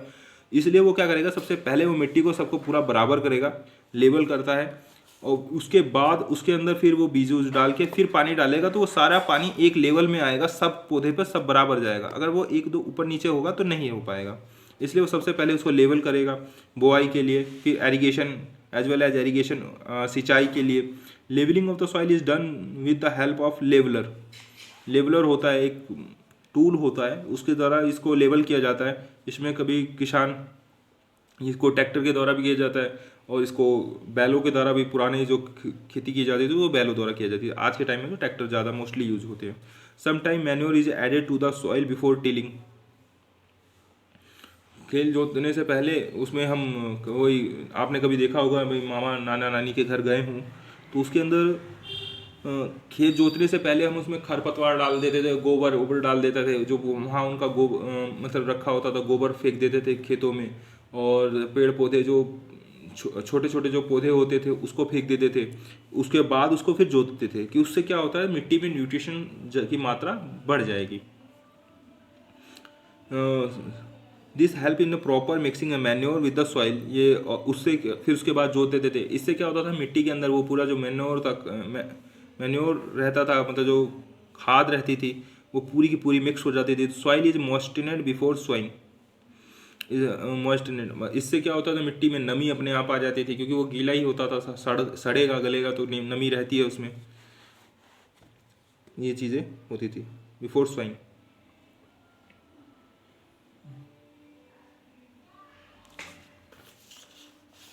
बुआई से पहले ही ये सब चीज़ें होती हैं। Agriculture implements before sowing these seeds, it is necessary to break soil clumps to get better yield. अच्छा प्रोडक्शन पाने के लिए, अच्छी खेती के करने के लिए उसको हमें ज़रूरी है कि उसके जो ब्रेक करने, क्लैम्प्स करने, जो उसको मिट्टी का जो ढेला है, ढेला होता है बड़ा बड़ा, उस चीज़ को हमें तोड़ने ज़रूरी है। This is done with the help of various tool. इसको हम कई टूलों से तोड़ा जाता है। The main tool use for the purpose for the plug, खेती वही जोतना हो गया, कल्टीवेटर हो गया। कल्टीवेटर ये ट्रैक्टर में लगता है, ये ट्रैक्टर में हो गया। प्लग है आपका, ये हल हो गया, ये इसमें एक फिगर भी है आपका हल का, ये देखो ये रहा, इसमें ये आपका हल हो गया। ये यहाँ पे ये आयरन का है, ये लक्कड़ का पूरा पार्ट होता है। यहाँ से इसे किसान पकड़ेगा और ऐसे चलाएगा। ये जो हमारी ये जो चीज़ें होती हैं, बीम होती हैं, इसे बैल खींचता है। अभी इसी के बारे में बताया गया है। This is being used since ancient time for tilling the soil. ये बहुत पुराने समय से इसका यूज़ किया जा रहा है। Adding the fertiliser to the crop, इसमें हम उर्वरक भी ऐड करते हैं। The removing the weeds of the turning the soil, removing the weeds, जंगली घासों को हटा देते हैं हम खेती कर। टर्निंग द सॉइल, मिट्टियों को पलटना। This is made of the wood is drawn by a pair of bulls on other animals. इसको मतलब खींचा जाता है किसी बुल्स, मतलब जो बैल होते हैं उनके द्वारा खींचा जाता है, या किसी बड़े जानवर के द्वारा भी खींचा जा सकता है, जिसमें उतनी पावर हो, जैसे हॉर्स हो, कैमल हो। जहाँ पे बैल ना अवेलेबल हो तो वहाँ घोड़े और कैमल, ऊँटों से भी करा जाता है। जो जहाँ जैसा जिसके पास सस्ता जानवर हो, जिसका अवेलेबिलिटी ज़्यादा हो, उस हिसाब से इसे किया जाता है। It contain a strong triangle iron strip called ploughshare. Strong, वो जो हमारा इसके यूँ मुड़ा हुआ होता है, ये वाला पार्ट हमारा क्या कहलाएगा, plug share. Plug share, the main part of the plug of the long log of would which is the called plug shaft. Plug shaft हमारा क्या होगा इसके अंदर, पौधे ये रहा ड्राइंग, यहाँ से लेके यहाँ तक को इसको प्लग शाफ्ट कहेंगे। ये हमारा हैंडल हो जाएगा, इससे ह्यूमन पकड़ता है। और बीम आपको मैंने ये वाला बीम बीम ये वाली चीज़ें मैंने आपको बताई हुई है।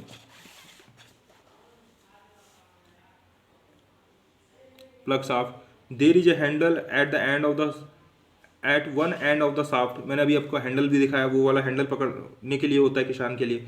The other end is the attach to the beam, वो बीम होता है जो बैलों के ऊपर रखा जाता है। ये हैंडल हो गया हमारा, और ये बीम हो गया हमारा। ये जो बीम यहाँ से यहाँ तक ये बीम हो गया।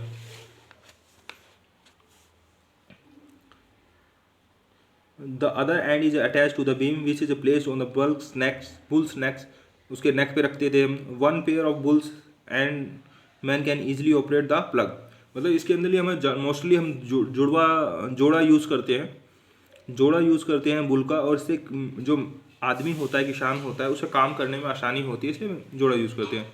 The indigenous wooden plough is the increasing being replaced by iron ploughs nowadays. आज के टाइम में जो देशी चीज़ है हमारी, जो वुडन का था, लक्कड़ का जो होता था, आज हम लोहे का पूरा यूज़ करने लग गए हैं कि लोहे का ज़्यादा कंफर्टेबल रहा है। Hoe it is a simple tool which is use for removing weeds and for loosening the soil. ये जो टूल है होगा, इसका दिया हुआ है, ये कुछ इस तरह दिखता है अगर आपने देखा हो तो। ये लोहे का ही हो गया, इसके अंदर पूरा ये लोहे का ही होगा। ये बीम हो गया, यहाँ बैल लगा करेंगे, ये हैंडल हो, ये हैंडल हो गया, इसे पकड़ेगा, और या इसे बैंड प्लेट होगी, ये वाले, ये होगा।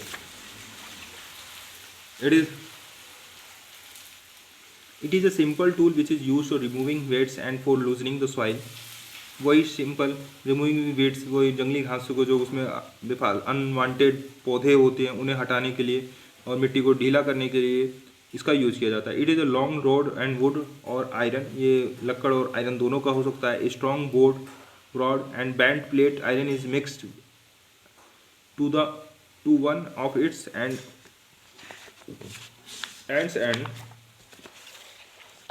Work like a blade. It is pulled by animal, ये भी एनिमल के द्वारा खींचा जाता है। कल्टीवेटर मैंने आपको अभी बताया ही था कि ये ट्रैक्टर के द्वारा यूज़ किया जाता है। ये है हमारा कल्टीवेटर, जैसे ट्रैक्टर के पीछे जो लगा देते हैं, ये कल्टीवेटर है। Now it is plugging is done bye A tractor driven cultivator. The use cultivator save labour and time. Cultivator से क्या होता है, क्वेश्चन में आएगा कल्टीवेटर से क्या होता है, तो the use of cultivator saves labours and time, मतलब लेबर कॉस्ट बचती है हमारी और टाइम बचता है। जो काम हमारा 2 घंटे में होता है ये आधे घंटे में कर देता है, यहाँ बचता है। लेबर इससे लोगों का जो मजदूरी है उसका ज़्यादा चार्ज है, ये चार्ज भी उसके हिसाब से कम पड़ता है, इसमें कम खर्चा लगता है। ये हो गया हमारा cultivator. Sowing is an important part of the crop production. Sowing जो हमारा होता है बुआई, ये भी एक बहुत इंपॉर्टेंट पार्ट है हमारे इसका खेती के लिए। Before sowing good quality clean and healthy seeds of a food good variety. Sowing is an important part of crop production, मतलब जो बुआई है उसके लिए सबसे इंपॉर्टेंट पार्ट है। उसके में क्या पहला पार्ट है कि गुड क्वालिटी का तो हमें, और साफ बीज चाहिए हमें, अच्छी क्वालिटी का बीज चाहिए, जो बीज पूरा कंप्लीट हो, कोई जैसे खोखला बीज ना हो, इस तरह के बीज नहीं होने चाहिए। बीज एकदम साफ़ सुथरा, एकदम क्वालिटी का, बढ़िया क्वालिटी का बीज होगा तो तभी पौधा भी बढ़िया क्वालिटी का होगा। ये चीज़ें हमें सेलेक्ट करनी होती है सबसे पहले। Farmer preferred the use seed which give high yield. Farmer prefer करता है किस चीज़ को, कौन से सीड को जो ज़्यादा उत्पादन दे, उस बीज को ज़्यादा यूज़ करना पसंद करता है। सिलेक्शन ऑफ सीड्स कैसे करते हैं, सिलेक्शन ऑफ सीड्स के बारे में पढ़ेंगे। तो one day I saw my mother put some gram seed in the vessel, बर्तन में, and pour some water on them, उसमें कुछ वाटर डाला गया। After a few minutes some seed started to float on the top, कुछ उसके बाद कुछ बीजे तैरने लगते हैं, कुछ बीजे। I wonder why some seed float on water, मैं चौंक गया क्यों उसमें बीजे तैरते हैं। सिंपल सी बातें हैं, जो बीजे पूरे विकसित होते हैं, वो भरे हुए होते हैं, वो भारी होते हैं, वो नीचे बैठ जाते हैं। और जो बीज में खालीपन होता है, खोखले होते हैं, आधे बने होते हैं, वो ऊपर तैरने लगते हैं, तो वो बीजे ठीक नहीं होते। जो बीज नीचे बैठे हुए हैं वो पूरे सही होते हैं। ये सिलेक्शन ऑफ सीड्स तो इस तरह का भी होता है। अलग अलग प्रकार हैं इसमें, सारे बहुत तरीके हैं। Take a breaker and fill half on it with water. Put the handle of wheat seeds and stir well. Wait for some time. ये एक्टिविटी है हमारी।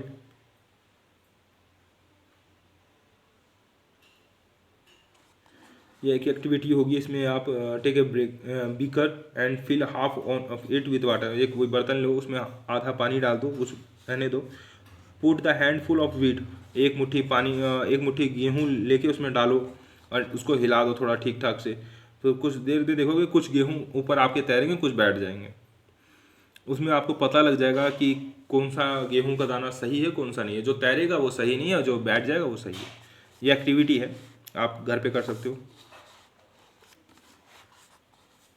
Are there seeds which float on water, क्या कुछ बीज पानी में तैरे। ये एक्टिविटी अगर आपने करी हो तो आपसे ये पूछ रहा है क्या क्या कुछ बीज तैरे। तो वुड दोज बी लाइटर और heavier than the loose which is sink. Would जो हल्के होंगे वो लाइटर जो होंगे वो क्या कर रहे हैं, जो हैवियर हैं वो क्या कर रहे हैं, कौन सा डूबा कौन सा नहीं डूबा, कौन सा तैर रहा है कौन सा नहीं डूबा। Why would they be lighter, वो लाइटर क्यों हैं। Damage seed become to hollow and are thus lighter, जो डैमेज सीड होते हैं, जो अनभरे होते हैं, जो खराब होते हैं वो खोखले होते हैं। And thus are the lighter, इसी प्रकार वो इसलिए वो हल्के होते हैं। Therefore the floating, therefore इसलिए वो दे फ्लोटिंग, वो तैरते हैं। फ्लॉट ऑन वाटर, इसलिए वो तैरते हैं। This is good, this is a good method for a separating good. ये सेपरेट करना मतलब अलग अलग करना उसको, ये एक अच्छा मेथड है। Healthy seed from the damage ones, मतलब हेल्थी सीड और डैमेज को हटाने के लिए अच्छा मेथड है। बिफोर सोइंग, बुआई से पहले, one of the important task is know about the tool use in the sowing seeds before the sowing. One of the important task, एक important task is know about the tools use the sowing seeds, मतलब बुआई से पहले क्या tool use किए जाते हैं वो जानना हमारे जरूरी है। ट्रेडिशनल टूल्स, ट्रेडिशनल मतलब होता है परंपरागत, मतलब जो भी चीज़ हमें हमारे पूर्वज ने यूज किया है वही चीज़ अगर हम यूज आज भी करते हैं तो उसे कहते हैं ट्रेडिशनल। और टूल मतलब वही औजार की परंपरागत टूल, मतलब परंपरागत औजार जो हम पहले यूज़ करा करते थे वो वही टूल अगर आज यूज़ कर रहे हैं तो वो टूल ट्रेडिशनल टूल आएगा। The tool use the traditional for sowing seed is shaped for a funnel, ये फनल की तरह है आपके, ये रहा। इसके अंदर हम क्या करते थे, यहाँ से बीज डालते थे, यहाँ से बीज डालते थे और यहाँ पे धीरे धीरे गिरता था। इसमें एक चीज़ की कुछ कमी रहती थी अपने, क्योंकि ह्यूमन एरर रहेगा ही रहेगा, क्योंकि एक जब दूरी नहीं होगी, एक्यूरेसी जितना मशीन देती है उतना ह्यूमन नहीं दे पाता। Is shape like funnel, the seeds are filled into the funnel, ये फनल में डाला। Passed away thrown the 2 and 3 pipes having a sharp end, मतलब जो उसका जो लास्ट जो एंड होता है शार्प एंड, उसको पतला कर देते थे और 2 या 3 पाइप रहती थी उसमें, जिससे वो उसमें बीजें गिरते थे। These end pierce into the soil and place their seeds there, वो अपनी जगह पे मतलब कि जहाँ जहाँ खोदता था वहाँ गिरता था। अब ये मशीन वाला, ये ट्रैक्टर से होता है, ये सीड ड्रिल, इसको सीड ड्रिल कहते हैं। Now it is the seed drill is use to sowing with the help of tractors, इसको हम ट्रैक्टर से यूज किया जाता है। इसमें यहाँ से बीज रख देते हैं, इसके ऊपर बोरी रहती है या जो भी बर्तन सा एक बड़ा सा रहता है कंटेनर सा, उसमें बीज डाल देते हैं और फिर वो बीज इधर उधर से जैसे जैसे यहाँ जहाँ खोदेगा वहाँ वहाँ डालता जाएगा और एक एक आएगा इसके पीछे पीछे बंद करता जाएगा। Now it is the seed drills is use for sowing with the help of tractor the so that seeds uniformly at the equal distance and depth. इसमें क्या होता है, इक्वल डिस्टेंस मेंटेन रखता है, मतलब अगर 1 मीटर पे डालना है तो ये 1 मीटर पे ही डालेगा, इसको इस तरह से सेट कर लिया जाता है। डेप्थ भी इसकी जो गहराई होती है वो भी फिक्स होती है। It ensure that the seeds get covered by the soil after sowing, ये एंश्योर करता है मतलब सुनिश्चित करता है कि जो बीज है वो भी ढक जाता है इससे।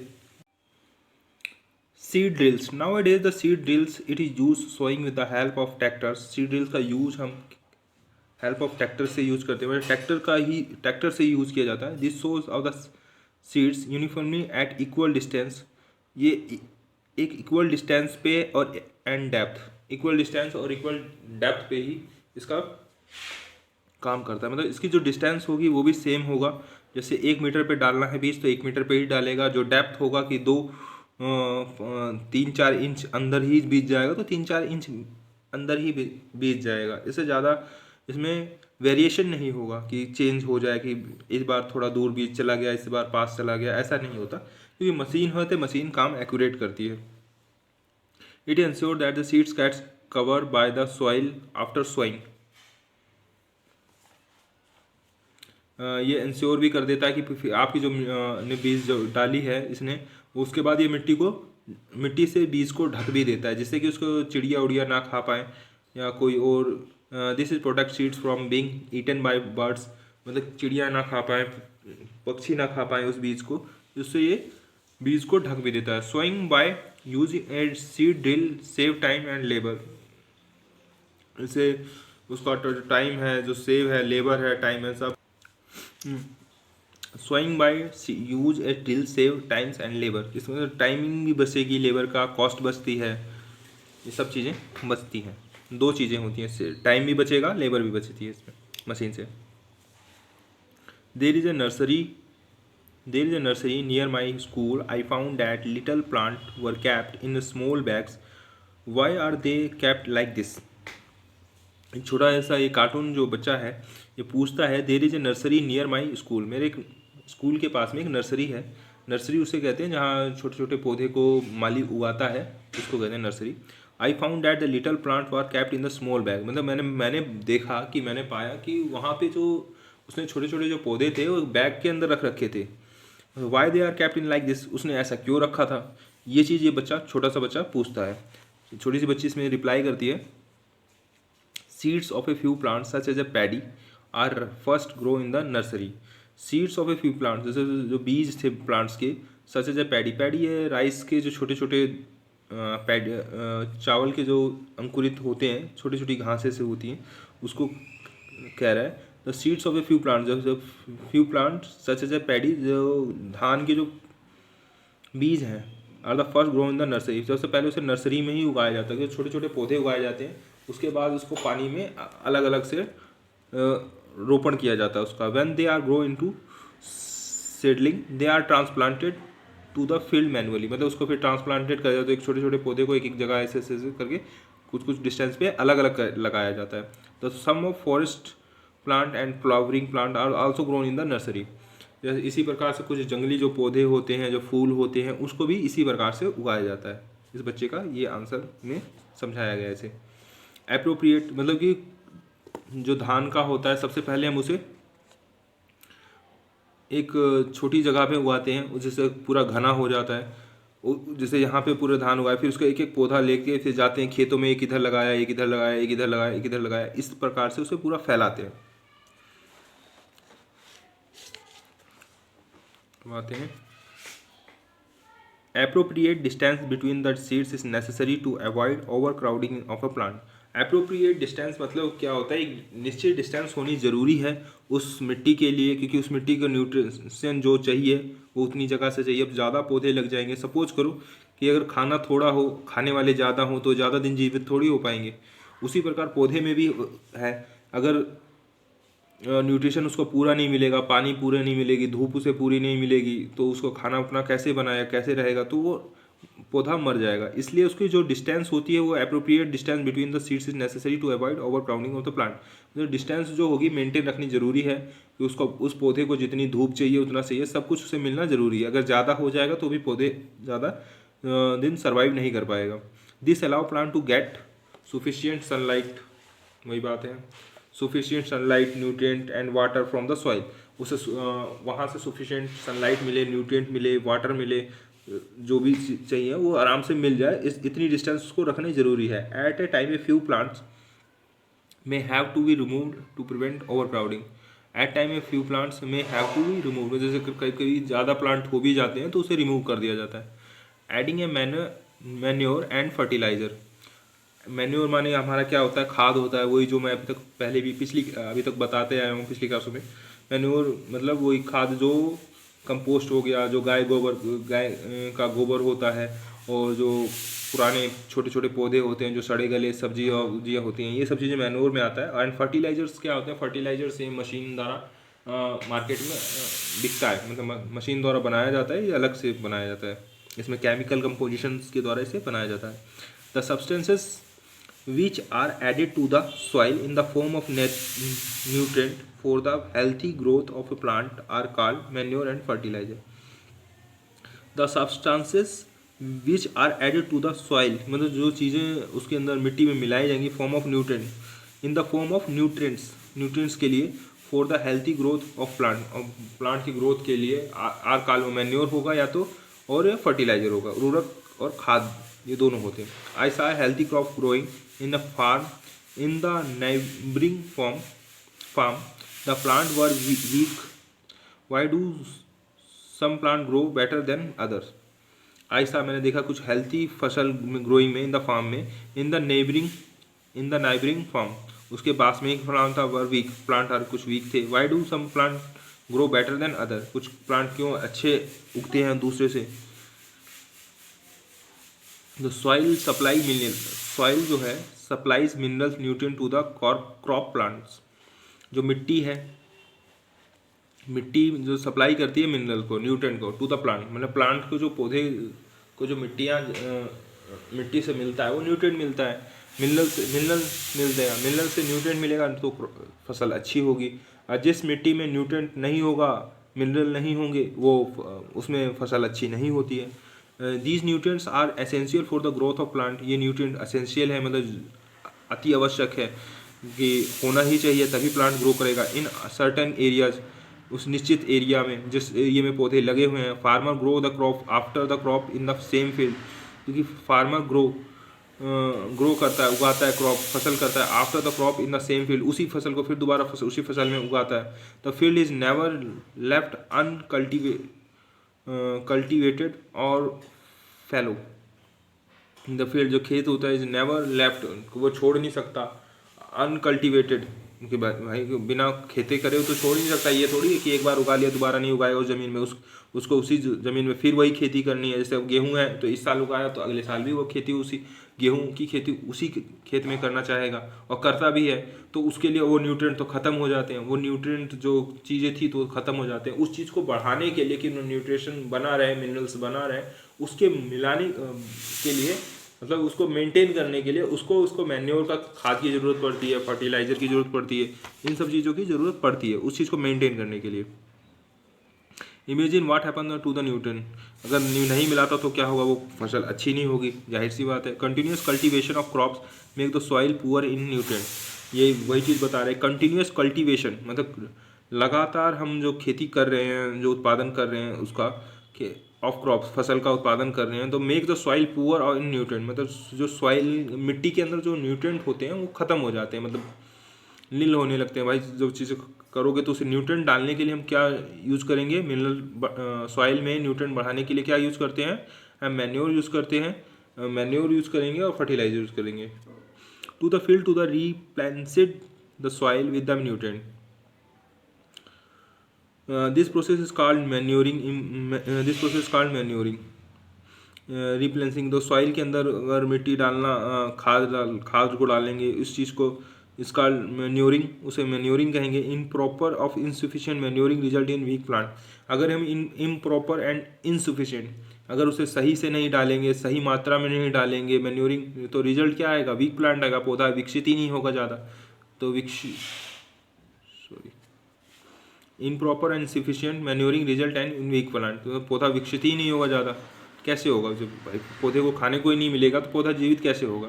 Manure is an organic substance, manure is organic substances obtained from the decomposition of plant और एनिमल वेस्टेज। ये डिकम्पोजिशन ऑफ प्लांट मतलब जो मैन्योर इज ऑर्गेनिक, ये ऑर्गेनिक है, ये मतलब अच्छा है, ये ज़्यादा चीज़ें हैं, ये substance obtained from the decomposition of plant, जो प्लांट जो पौधे होते हैं, जो छोटे छोटे पौधे होते हैं वो जो सड़ने गलने लगते हैं उससे बनता है। एनिमल वेस्ट वही गोबर जो होते हैं उस चीज़ों से बनते हैं। Farmer dump plants and animal waste in the pits at open place and allow it to decompose, जो चीज़ें मैंने आपको अभी पहले बताई है कि जो फार्मर होता है उसको एक ढेर में रख लेता है, एनिमल वेस्ट को रख लेता है, प्लांट के रख लेता है, वो उसको ओपन प्लेस जो खेतों में है उसमें धीरे धीरे जाके कहीं छोटी छोटी जगह, थोड़ी थोड़ी जगह पे ऐसे फैला देता है, डाल देता है। इससे उसका जो उर्वरकता है वो बढ़ने लगती है मिट्टी की। The decomposition is caused by the same micro organism, micro caused by, वो उसमें छोटे छोटे कीड़े मकोड़े लगने लगते हैं, सड़ने गलने लगता है, उससे उसको उर्वरकता बढ़ने लगती है। The decompose said matter is used the decomposed matter is used as a organic manure. The decompose, उस डिकम्पोज होता है matter is use to organic manure, उसको ऑर्गेनिक खाद बनाने में। You have already learn about vermicomposting in class 6। आपने पिछली क्लासों में 6 क्लास में पढ़ा हुआ है कि वर्मी कंपोजिंग कैसे होता है, आपको याद होगा। उसके अंदर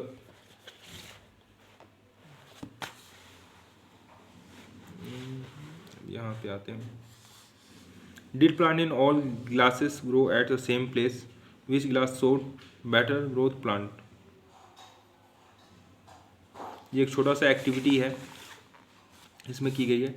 टेक मंगूर gram seeds and germinate them, select 3 equal size seedling, take 3 empty glass of similar vessel, 3 गिलास लिए गए हैं, mark them A, B and C, to glass A and little amount of soil mixed with the little cow dung manure, cow गोबर के से थोड़ा सा उसमें मिक्स किया गया है एक गिलास में। In glass B put the same amount of the soil mix, same amount की मिट्टी मिक्स की गई है with a little urea, urea हो गया गाय का पिसा या जो भी। Take the same amount of soil C without adding anything, कुछ भी उसमें ऐड नहीं किया, उतना ही अमाउंट की मिट्टी रखी है। Now pour the same amount of water in each गिलास, प्योर मतलब प्योर मैंने डालना, same water amount of the each गिलास मतलब सभी गिलासों में सेम वाटर डाला गया, सेम मात्रा में मतलब जो डाला गया, थोड़ा थोड़ा जितना भी था सब में बराबर पानी डाला गया। Plant in the seeding in the them, keep them in the safe placed and water them daily, उसको एक साफ सुथरी जगह, सही जगह रखा गया है, सेफ जगह में, एंड उसको वाटर दैम डेली मतलब उसमें वाटर डेली लाया गया। After 7 to 10 days observe their growth, after 7 to 10 days observe their growth, growth check करते हैं। प्रिपरेशन एक्सपेरिमेंट, ये छोटी सी बच्चियाँ हैं, ये 3 गिलास इन्होंने लिया है, एक में मिट्टी की मात्रा सब में सेम है, एक में गोबर डाला है, एक में यूरिया डाला है और एक में कुछ नहीं डाला है, और पानी की मात्रा सब में सेम है और बीज डाल रखी है। तो growing seeds are with manure और विथ फर्टिलाइजर, आप देखेंगे कि ABC, A में हल्के पौधे हैं, B में ज़्यादा है, C में कम है। Growing seed with manure with fertiliser. अब इसमें देखेंगे कि इसमें कुछ नहीं डाला था C में, A में क्या डाला था इन्होंने, डंक डाला था, B में यूरिया डाला था, उर्वरक डाला था। और इसमें ये वाला खाद कौन सा है, ये देसी खाद था हमारा, ये फर्टिलाइजर, ये उर्वरक वाला हो गया, ये C, इसमें कुछ नहीं डाला। Did in all glass, did plant in all the glasses grow at the same pace, which glass showed better growth of plants, in which glasses was the growth fastest. Fertiliser are chemical, fertiliser जो था, urea जो था वो chemical था, which are rich in the particular rich in the particular nutrient. How are they different from manure, different से कैसे manner है। Fertiliser are produced in the factories, fertiliser का जो उत्पादन होता है वो फैक्ट्री में होता है। Some example of fertilisers are urea, कुछ एग्जाम्पल इसके यूरिया भी हैं, फर्टिलाइजर भी हैं, एमोनिया सल्फेट है, सुपर फास्फेट है, पोटास है, NPK है, नाइट्रोजन फॉस्फोरस पोटेशियम हो गया। ये सारे केमिकल हैं, कंपोजिशंस हैं, इन सब चीज़ों का मिक्स करके वो बनाया गया। The use of fertilizer has helped farmer to get better yield of a crops, the use of fertilizers as helped, the farmer है वो यूज़ करता है फर्टिलाइजर का अच्छा उत्पादन करने के लिए, फसल का अच्छा उत्पादन के लिए, सच एज वीट गेहूँ के लिए, पैडी चावल के लिए, एंड मेज मक्के के लिए। But the excessive use of the fertiliser has made the soil less fertile, excessive use मतलब यूज़ तो करता है वो इन सब चीज़ों का उत्पादन के लिए, मगर एक्सेसिव यूज मतलब ज़्यादा से ज़्यादा यूज़ करने पे अब ऐसा थोड़ी है कि उसमें खूब बहुत ज़्यादा मात्रा में उर्वरक डाल दोगे तो बहुत ज़्यादा ही उत्पादन हो जाएगा। एक लिमिट होती है सब चीज़ की। अगर उससे ज़्यादा हमने उसे यूज़ किया तो वो मिट्टी को लेस फर्टाइल मतलब बेकार कर देगा, उसमें उर्वरकता की क्षमता कम हो जाएगी, उत्पादन मिट्टी नहीं दे पाएगी उतना। तो इसलिए ज़्यादा यूज़ भी नहीं करना, खतरनाक होता है मिट्टी के लिए। तो fertilisers have also become a source of water pollution. Fertiliser also become a source of water pollution. ये वाटर को पॉल्यूशन करता है, वाटर पॉल्यूट करता है, क्योंकि केमिकल है, केमिकल से पानी गंदा ही होगा। Therefore in the water to maintain the fertility of the soil, in order to इसको इसलिए मेंटेन रखना पड़ता है थोड़ा सा सॉइल को, मतलब हिसाब से ही डाला जाए। We have to substitute fertiliser with organic manure. We have to, हमें इसको फर्टिलाइज़र का प्रयोग कम करना चाहिए, हटाना चाहिए ऑर्गेनिक मैन्योर से। मतलब ऑर्गेनिक मैन्योर मतलब देसी खाद से यूज ज़्यादा करना चाहिए, इसको कम यूज़ करना चाहिए, क्योंकि मिट्टी को भी ख़राब करता है ये और पानी को भी ख़राब करता है। Leave the field uncultivate in between two crops, uncultivated. Leave the field manure, organic manure से या छोड़ देना चाहिए फील्ड को uncultivated in between two crops, दो क्रॉप्स के बीच में कुछ दिन छोड़ देने चाहिए कि जो फसल का मेंटेन बना रहे, उसमें न्यूट्रिएंट अपने आप आ जाए। The use of manure improve soil. जो यूज ऑफ मैन्योर है, जो खाद है, इंप्रूव करता है सॉइल टेक्सचर को, as well as the water retaining capacity. Water retaining capacity मतलब कि उसके अंदर वो वाटर रखने की क्षमता रखता है। कौन रखता है? खाद रखता है। It is replenishes the soil with the nutrient, replenishes the soil of the nutrient. It replenishes the soil with the nutrient. It replenishes the soil with the nutrients. मतलब ये भरपाई करता है उस चीज़ की। Another method of replenishing the soil with the nutrients is through the crop rotation. अगर हम क्रॉप का फसल का रोटेशन कर करके करते हैं उससे भी इसकी भरपाई होती है। This can be done by growing different crop alternately. मतलब एक फसल का उत्पादन करते हैं फिर दूसरे फसल का उत्पादन करते हैं। कभी कभी कुछ फसल में नाइट्रोजन की मात्रा ज़्यादा होती है तो उससे मिट्टी में नाइट्रोजन मात्रा बढ़ जाती है।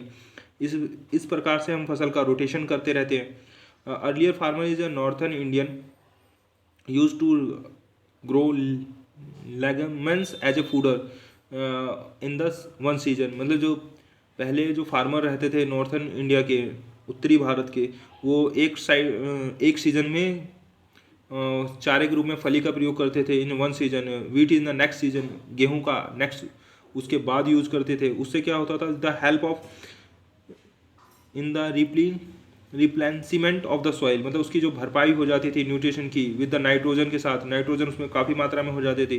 Farmer are being encourage to the adopt this practice. Farmer ने इसको प्रोत्साहित किया, इसे अडॉप्ट किया दिस प्रैक्टिस को। In this previous classes you have to learn about rhizobium bacteria. आपने पिछली क्लासों में राइजोबियम के बारे में पढ़ा हुआ है। These are present in the nodules of the roots of leguminous plant. जो फली वाले जो प्लांट होते हैं उसमें nodules of the roots of the लीनियस leguminous plant, they fix atmospheric nitrogen. उसमें नाइट्रोजन की मात्रा ज़्यादा होती है तो फिक्स होती है। अब हम आते हैं difference between fertiliser and manner.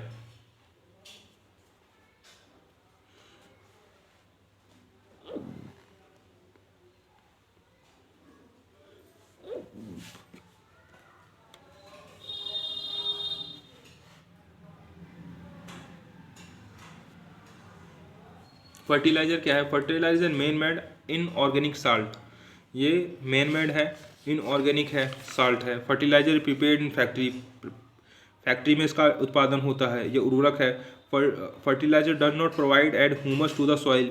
ये मतलब जो ऊपर वाली जो परत है मिट्टी की उसके अंदर ये नमी भी नहीं रखता है और ना पानी रोकेगा न कुछ रखेगा। मतलब ऊपर वाले ही में ही सिर्फ नहीं रखेगा। Don't not provide the humus to the soil, humidity नहीं रखेगा। पानी जैसे मैन्योर में है खाद इसमें पानी रोकने की क्षमता होती है, ये सब चीज़ें करता है। Fertiliser are very rich in the plant nutrient like nitrogen, phosphorus and potassium. इसमें सबसे ज़्यादा मात्रा होती है नाइट्रोजन की, फास्फोरस की, पोटेशियम की, जो कि प्लांट के लिए न्यूट्रिएंट है सबसे ज़्यादा है, इसलिए अच्छा यूज़ करते हैं किसान। Manure is a natural substances, ये खाद जो है नेचुरल सब्सटेंसेस है, तत्व है, obtained by the decomposition of cattle dung and plant residues. जो प्लांट डेड प्लांट होते हैं उसका यूज़ किया जाता है। जो हमारे जो छोटे छोटे प्लांट जो होते हैं, जो काटने के बाद उसमें खरपतवार होता है, वो करा जाता है। कैटल डंग जो गाय भैंस के जो गोबर होता है उसका, उससे ये बनता है। Man can be prepared in the field, man इसको खेतों में रखते हैं और उसको फिर खेतों में ही डाल देते हैं। Manure provides lot of humus to the soil, ये ह्यूमिडिटी अच्छी रखता है, पानी को रोक के रखता है, मिट्टी में नमी हमेशा बनी रहती है इसके जरिए। Manure is relatively less rich in the plant nutrient, इसमें मगर एक थोड़ा कम न्यूट्रिशन होता है उसकी मात्रा में। ये ऑर्गेनिक होता है, ये ज़्यादा अच्छा होता है, और ये मिट्टी के लिए ज़्यादा सही नहीं होता है, ये ज़्यादा दिन उर्वरकता उसकी बना के नहीं रखता है, इससे लॉन्ग पीरियड तक कोई दिक्कत नहीं आती खेती करने में, इससे दिक्कत आती है।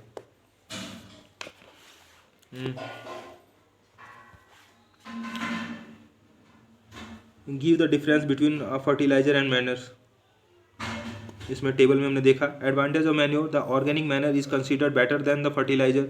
द ऑर्गेनिक मैन्योर है ये, इसका मतलब ऑर्गेनिक खाद होती है जिस ये ज़्यादा अच्छी है फर्टिलाइजर से, because it enhance the water holding the capacity of the soil. It enhance मतलब ये पानी की जो कैपेसिटी को होल्डिंग रखने की जो कैपेसिटी है इसकी ज़्यादा होती है। It make the soil pores due to which exchange of the gases become easy. ये जो पोरस होता है इसके अंदर से ऑक्सीजन की मात्रा आने जाने के लिए जो छोटे छोटे दाने होते हैं मिट्टी मतलब मिट्टी में से जो ऑक्सीजन लेने और छोड़ने की जो प्रक्रिया होती है इसमें इजीली हो जाती है। इसमें तो स्वयं क्योंकि ये आप कभी देखोगे अगर फर्टिलाइजर अगर आपने देखा होगा तो ये चीनी के दाने की तरह, प्लास्टिक के दाने की तरह होता है, और ये जो चीज़ें होती हैं ये सड़ी गली होती हैं, इनमें फुला फुला सा होगा, फफूंदी सी लगी होंगी, कुछ चीज़ें होंगी, तो इसके अंदर ऑक्सीजन और नाइट्रोजन कार्बन डाइऑक्साइड आराम से आना जाना कर देता है, तो एक्सचेंज ऑफ गैस ईजिली हो जाता है। It increase the number of friendly microbes, इसके अंदर कीटाणु और जो होते हैं केचुए होते हैं, अर्थवार्म होते हैं, ये सब आराम से इसका खाते पीते हैं, उसी से न्यूट्रिएंट्स में होते हैं जो पौधे के जो कीड़े मकोड़े की हमें खेती में ज़रूरत होती है वो उसके लिए अच्छे होते हैं। It improve the texture of the soil, ये उसकी जो नमी है उसको बनाए रखता है। It improve the texture of the soil, increase the number of friendly microbes, ये चीज़ें भी मैंने अभी बताई हैं आपको। द इरीगेशन, ये होती है सिंचाई।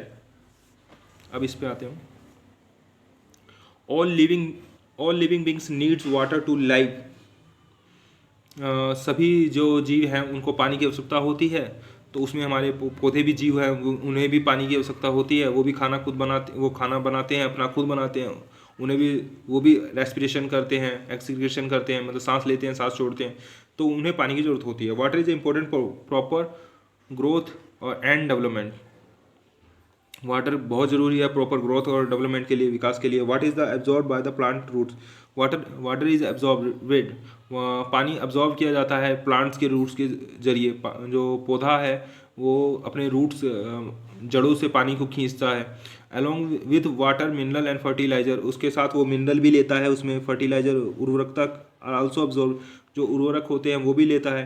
Plants contain nearly 90% water, plant के पौधे के पास 90% पानी होता है। Water is essential because germination, water is essential, water पानी बहुत ज़रूरी है। Germination of seeds does not take place under dry condition,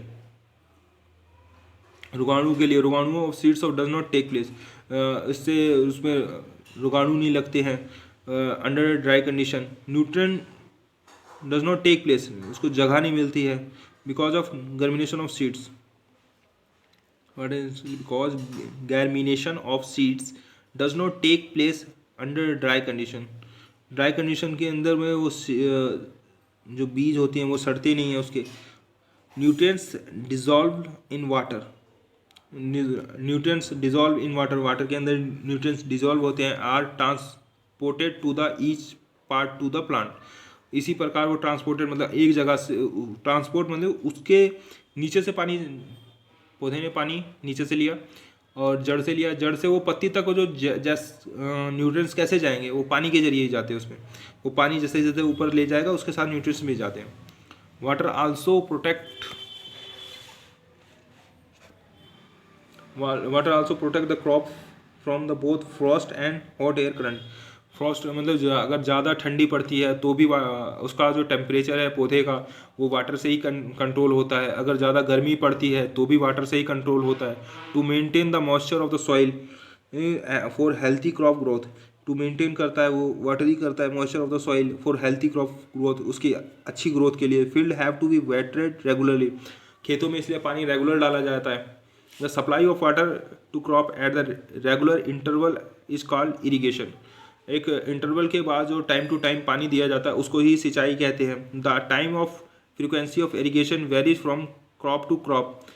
ये मतलब जो सिंचाई है वो हर फसल में अलग अलग हिसाब से दी जाती है। जैसे धान के खेत में ज़्यादा दी जाती है, चावल के खेत में और फसलों में कुछ में कम भी दिया जाता है। जिसकी जैसी डिमांड होती है जिस पौधे की उस हिसाब से पानी दिया जाता है। ज़रूरी नहीं कि हर बार पानी डालोगे तभी होगा, उसका एक लिमिटेड टाइम है, फिक्स टाइम है कि इस समय पौधे को पानी चाहिए तो उस समय पानी दिया जाता है।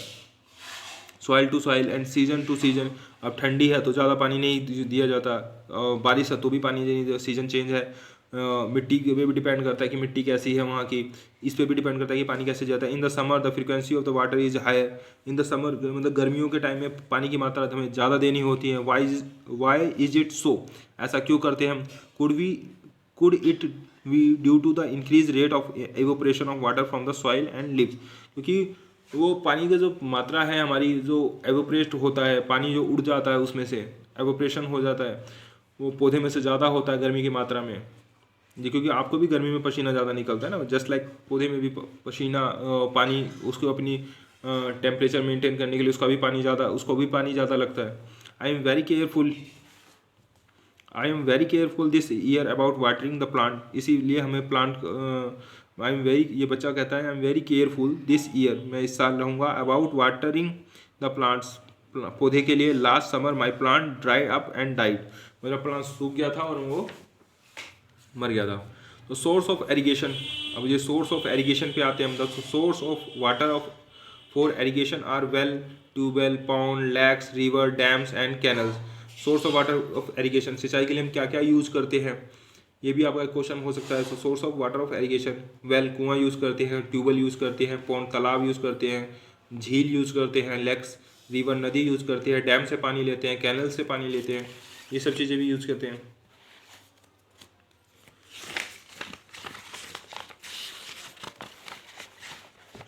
ये traditional method of irrigation, traditional method, पुराने मेथड में हम कैसे यूज़ करते थे पानी का। तो वाटर अवेलेबल इन वेल, कुएं में से लेते थे पानी, तालाब में से लेते थे, कैनल में से लेते थे। Is lifted up to by different method in the different region. अलग अलग मेथड से अलग अलग रीजन, मतलब अलग अलग क्षेत्र में अलग अलग हिसाब से पानी निकाले करते थे। For taking it the field, अब जहाँ पानी ज़्यादा नीचे वहाँ अलग हिसाब से निकालते थे, जहाँ ज़्यादा ऊपर है पानी वहाँ अलग हिसाब से निकालते थे। तो cattle and human labour is use in this method, इसमें कैटल का जानवरों का यूज़ किया जाता था, ह्यूमन लेबर का यूज़ किया जाता था पानी निकालने के लिए।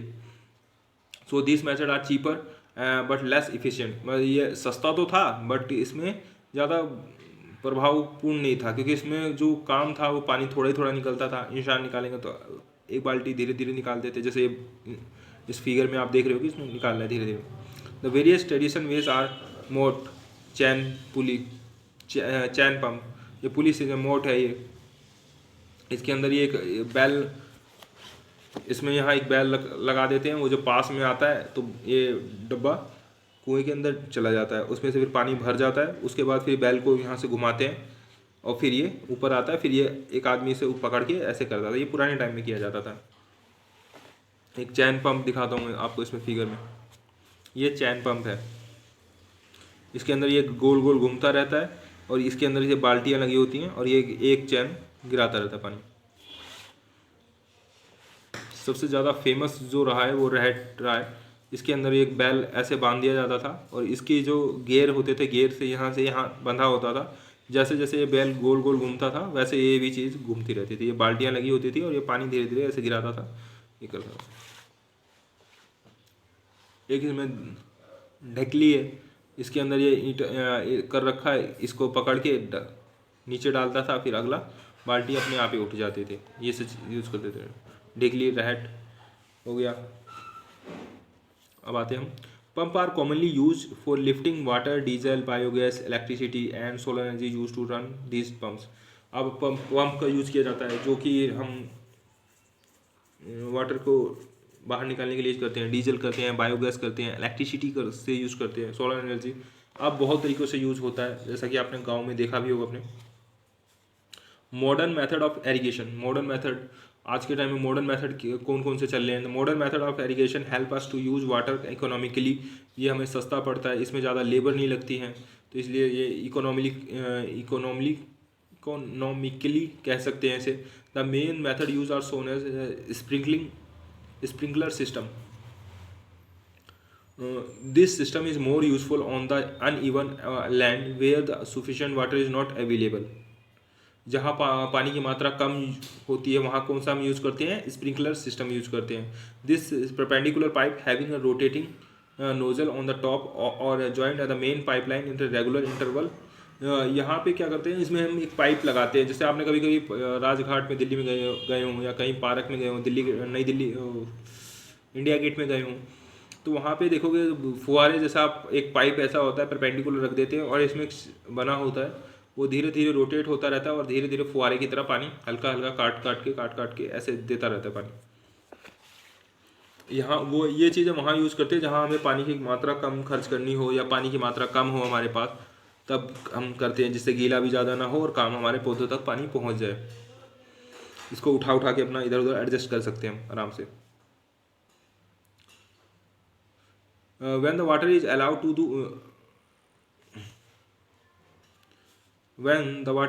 to flow through the main pipe under a pressure with the help of a pump, it escapes from the rotating nozzle. It is sprinkled on the crop as if it is raining. ये just like rain की तरह, बारिश की तरह, फुहारे की तरह आएगा पानी। Sprinkler is very useful for lawns वही जहाँ घास के मैदान होते हैं, जहाँ कॉफ़ी का उत्पादन, कॉफ़ी प्लांटेशन जहाँ कॉफ़ी का उत्पादन होता है, सेवरल अदर क्रॉप्स, कुछ और भी इस तरह की फसलें हैं जहाँ पे इस तरह का करा जाता है। ड्रिप सिस्टम, ये दूसरा सिस्टम है। पहला क्या था, स्प्रिंकलर सिस्टम, यहाँ पे स्प्रिंकलर सिस्टम है और ये ड्रिप सिस्टम है। In this system the water fall drop by drop directly near the roots. ये इसमें क्या करते हैं, हम ड्रॉप के बूंद की थ्रू पानी देते हैं, मतलब एक एक बूंद पानी देंगे उसे और ड्रॉप देंगे और सीधा जड़ों में देंगे। So it is called a drip system. It is use the best technique watering fruit plant. ये फ्रूट प्लांट के लिए होता है, गार्डन के लिए होता है, ट्री एंड पेड़ों के लिए होता है। Water is not wasted at all. इसमें वाटर की वेस्टेज होती ही नहीं, क्योंकि सीधा डायरेक्ट हम बूंद के थ्रू उसमें पानी डाल ही देते हैं पौधे में, तो इसमें वाटर वेस्टेज कहाँ से आएगा। It is a boon in the region where the availability of water is poor. ये एक वरदान है हमारे लिए, जहाँ पे पानी की मात्रा बहुत कम है, उस तरह की खेती करना ये हमारे लिए एक वरदान है। ये दिमाग लग गया है क्या, ये तरीका हमने अपनाया है इस चीज़ को। ये ड्रिप हो गया, एक बार ड्रिप का फिगर देख लें आप। ये ड्रिप हो गया, यहाँ पे पानी की बूंदों के जरिए, ये देखो पौधा लगा हुआ है, यहाँ पे एक बनाया हुआ है, ये रहा, ये छोटा सा ये ड्रिप देगा, ये यहाँ पे बूंदों के, इसे सीधा जड़ों में ही पानी डालेगा, ये बूंद बूंद के थ्रू इसमें। यहाँ पानी इसमें कम से कम खर्च होगा। प्रोटेक्शन ऑफ वेट्स हो गया आपके जंगली घासें या अनवांटेड घास फूस जो पसंद ना हो खेती के अंदर। The Boojho and Paheli went to a nearby wheat field. गेहूं की फसल में गए and saw there were some other plant in the field. उन्होंने देखा कि कोई दूसरे पौधे भी लगे हुए हैं, growing along with the wheat plant, उसी के साथ वो भी उग रहे हैं। How these other plant been planted purposely. दूसरे प्लांट का पर्पज करना क्या है, ये पूछता है बच्चे cartoon. In this field, many other undesirable plant may grow naturally along with the crop in the field. खेती में many other undesirable, जो undesirable है, जिसे हमने नहीं उगाए हैं, वो पौधे उगे हैं, may grow naturally, वो अपने आप ही उगे हैं, वो किसी ने उगाए नहीं हैं। Crop, these undesirable plants are called weeds. इसी को हम वेट्स कहते हैं। मतलब जो पौधे जो हमने ना उगाए हों खेती में, फसल के अंदर जो पौधे हमने ना उगाए वो अपने आप उगे हैं, उसे क्या कहेंगे, वेट्स कहेंगे। The removal of weeds is called weeding. इस पौधों को हटाने की जो प्रक्रिया है उसे क्या कहेंगे? Weeding. Weeding is a necessary since the weeds compete with the crop plant for the water, nutrient, space and light। उसको हटाना क्यों ज़रूरी है? उसके उसके अगर वो पौधा बड़ा हो जाएगा तो धूप भी नहीं आएगी पौधे पे।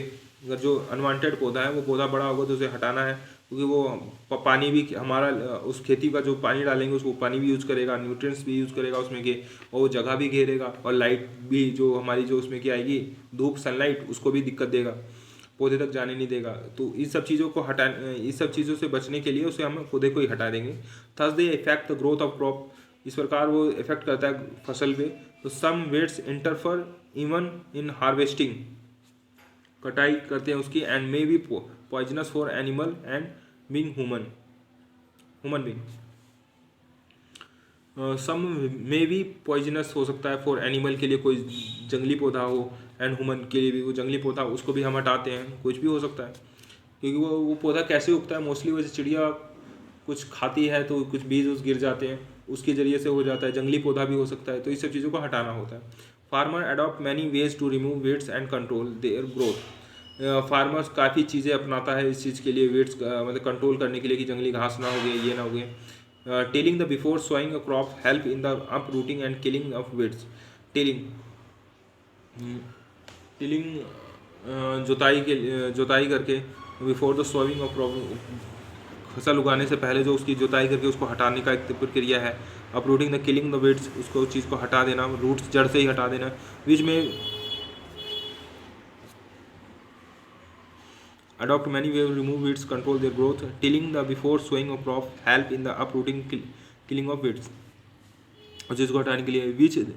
which may then dry up and get mixed with the soil। The best time for the removal of weed is before they produce flower and seeds। तो बेस्ट टाइम कौन सा होता है वीड्स को हटाने के लिए? बिफोर द प्रोड्यूस, जब फूल लगने और से पहले, जो बीज में फूल लगने से पहले उसको अगर हटा देते हैं तो ज़्यादा बेटर होता है, क्योंकि वो पौधा बड़ा नहीं होता। The manual removal includes physically removal of weeds of by rooting और cutting they close to the ground from time to time. ये इसको मैनुअल भी हटाते हैं ग्राउंड से, मशीन से भी हटाते हैं, दवाई से भी हटाते हैं, बहुत तरीके से इसका किया जाता है। This is done bye with the help of खुरपी। खुरपी से जो मैनुअल करते हैं उसमें खुरपी का यूज़ करते हैं हम। A seed drill is also use to uproot weeds. जो सीड ड्रिल इसका भी यूज करते हैं अपरूट वीड्स को हटाने के लिए जड़ से। Weeds are also controlled by using certain chemical called weedicides। जो वीड्स को हटाने के लिए जो हम केमिकल यूज करते हैं उसे क्या कहते हैं? वीडीसाइड्स कहते हैं। These are spread in the field to the kill the weeds. इसका स्प्रे यूज करते हैं और उसको उस पर डाल देते हैं तो वो पौधा मर जाता है। They do not damage the crop. ये मगर ये पौधे को नहीं मारता है, बस उसी पौधे को मारेगा, इसीलिए इसे कहते हैं weedicides. The weedicides are diluted with water.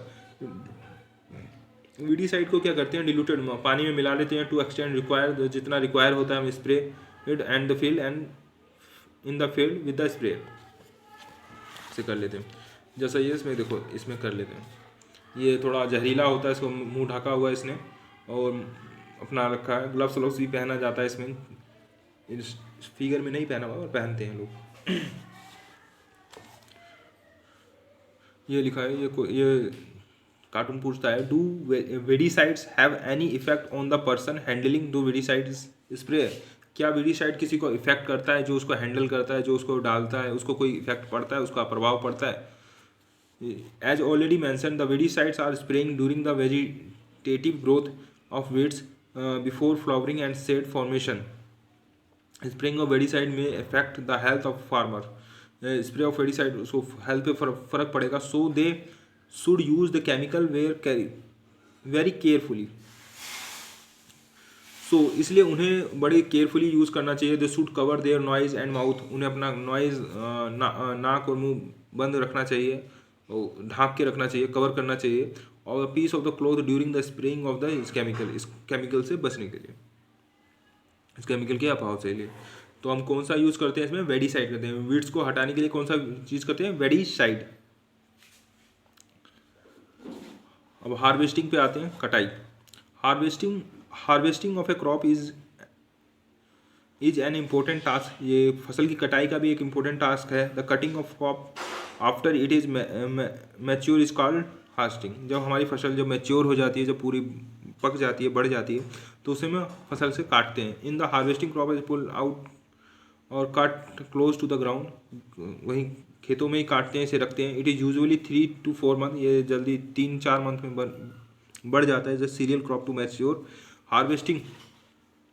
Harvesting in our country is either done manually by sickle. ये देखो, इसी से हम, ये हमारी सिकल्स हैं, इसी से हम काटते हैं। ये चरी का काटने के लिए आरी है, आरी का यूज करते हैं हम इसको, ज़्यादातर इसी से काटते हैं। By machine called harvester. Machine की जो मशीन ट्रैक्टर से द्वारा काटते हैं उसे क्या कहते हैं, harvester. In the harvested crop the grain seeds need to be separated. जो हार्वेस्टेड क्रॉप होता है ये अपने आप ही सीड्स को अलग कर देता है। ये मशीन, ये वाली मशीन है, इसमें अंदर सीड्स अलग हो जाती हैं, वो अलग हो जाता है। From the stock this process is called threshing.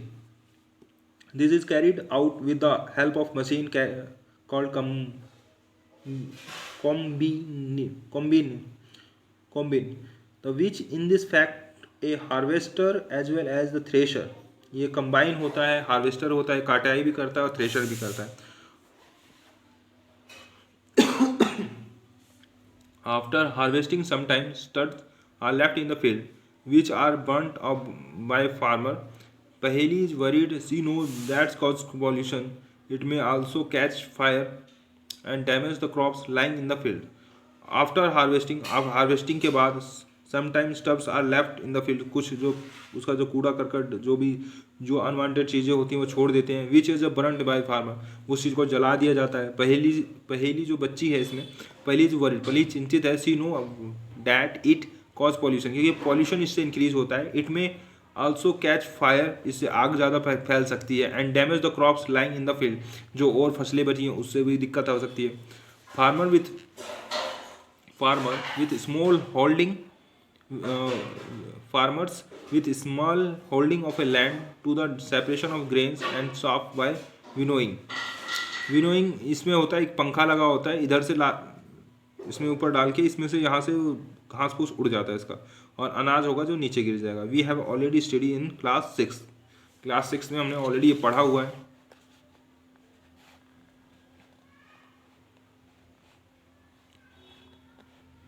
Harvesting festival, जो कटाई के बाद एक फेस्टिवल मनाते हैं किसान खुशी के लिए। After the 3 or 4 month of hard work there is comes the day of the harvest. The sight to golden field standing crop laden with the grain feels heart and farmer with the joy and sense of the well being. पुराने ज़माने में हम इतने मनोरंजन के साधन नहीं थे, तो उन्हें अपना फसल अगर अच्छी होती थी, उसके बाद जब फसल काटने के बाद किसानों को भी थोड़ा टाइम मिलता था अपने लिए, तो उसमें वो अपना त्यौहार के रूप में इसे सेलिब्रेट करते थे। इसे फसल कटने के बाद for the past season have the burning fruit and it is time to relax and enjoy a little. वो रिलैक्स करते थे, आराम करते थे, थोड़ा एन्जॉयमेंट के लिए उन्होंने त्यौहार करते थे।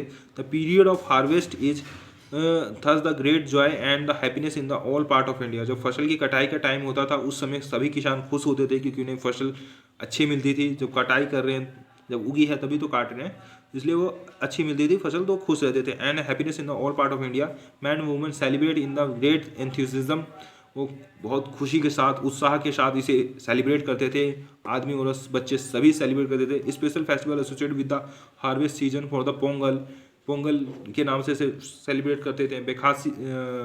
बैसाखी करते हैं, होली, दिवाली, बयान एंड बिहू, इन नाम से अपने इन त्योहारों को इसी के साथ में खूब अच्छे तरीके से सेलिब्रेट करते थे। अब आते हैं हम स्टोरेज पे। Storage of produces is an important task if the harvest grain are to be kept for a longer time. Storage of a produce is an important task, ये स्टोरेज करना भी एक इम्पोर्टेंट टास्क है। If the harvest grain are to be kept in a longer time, अगर हमें लंबे time तक के लिए वो फसल कटाई का जो फसल रखी है वो रखनी है, तो उसे प्रॉपर रखना ज़रूरी है स्टोरेज में। They should be safe from the moisture, उनको मॉइस्चर से सेफ रखना है, कीड़े मकोड़े इंसेक्ट से सेफ करना है, चूहों से, रैट से करना है, एंड माइक्रो ऑर्गेनिज्म और छोटे मोटे जो फफूंदी उंदी इन सब चीज़ों से बचा के रखना है। Harvested grains have a more moisture, फसल कटाई के बाद grains have a more moisture ज़्यादा होता है। It A freshly harvested grain seeds are storeyed with the drawing, सूखे प्लेस में रखना है। दे मे गेट स्प्लिट और attacked by the organism making them unfit for use for sorry for germination. गर्मिनेशन मतलब होता है रोगाणु, फॉर गर्मिनेशन रोगाणु से बचाने के लिए। Hence before storing them store करने से पहले उनको the grain are properly dried in the sun to reduce the moisture.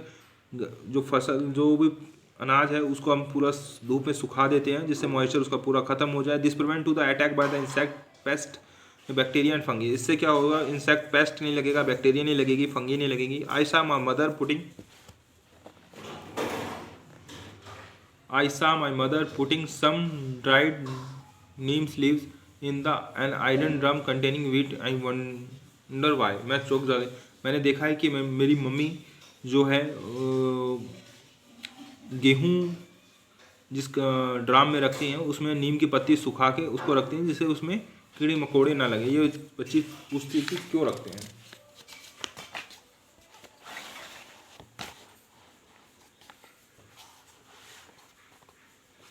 ये silos for storage of grains, storage of grains in the gunny bags in the granaries.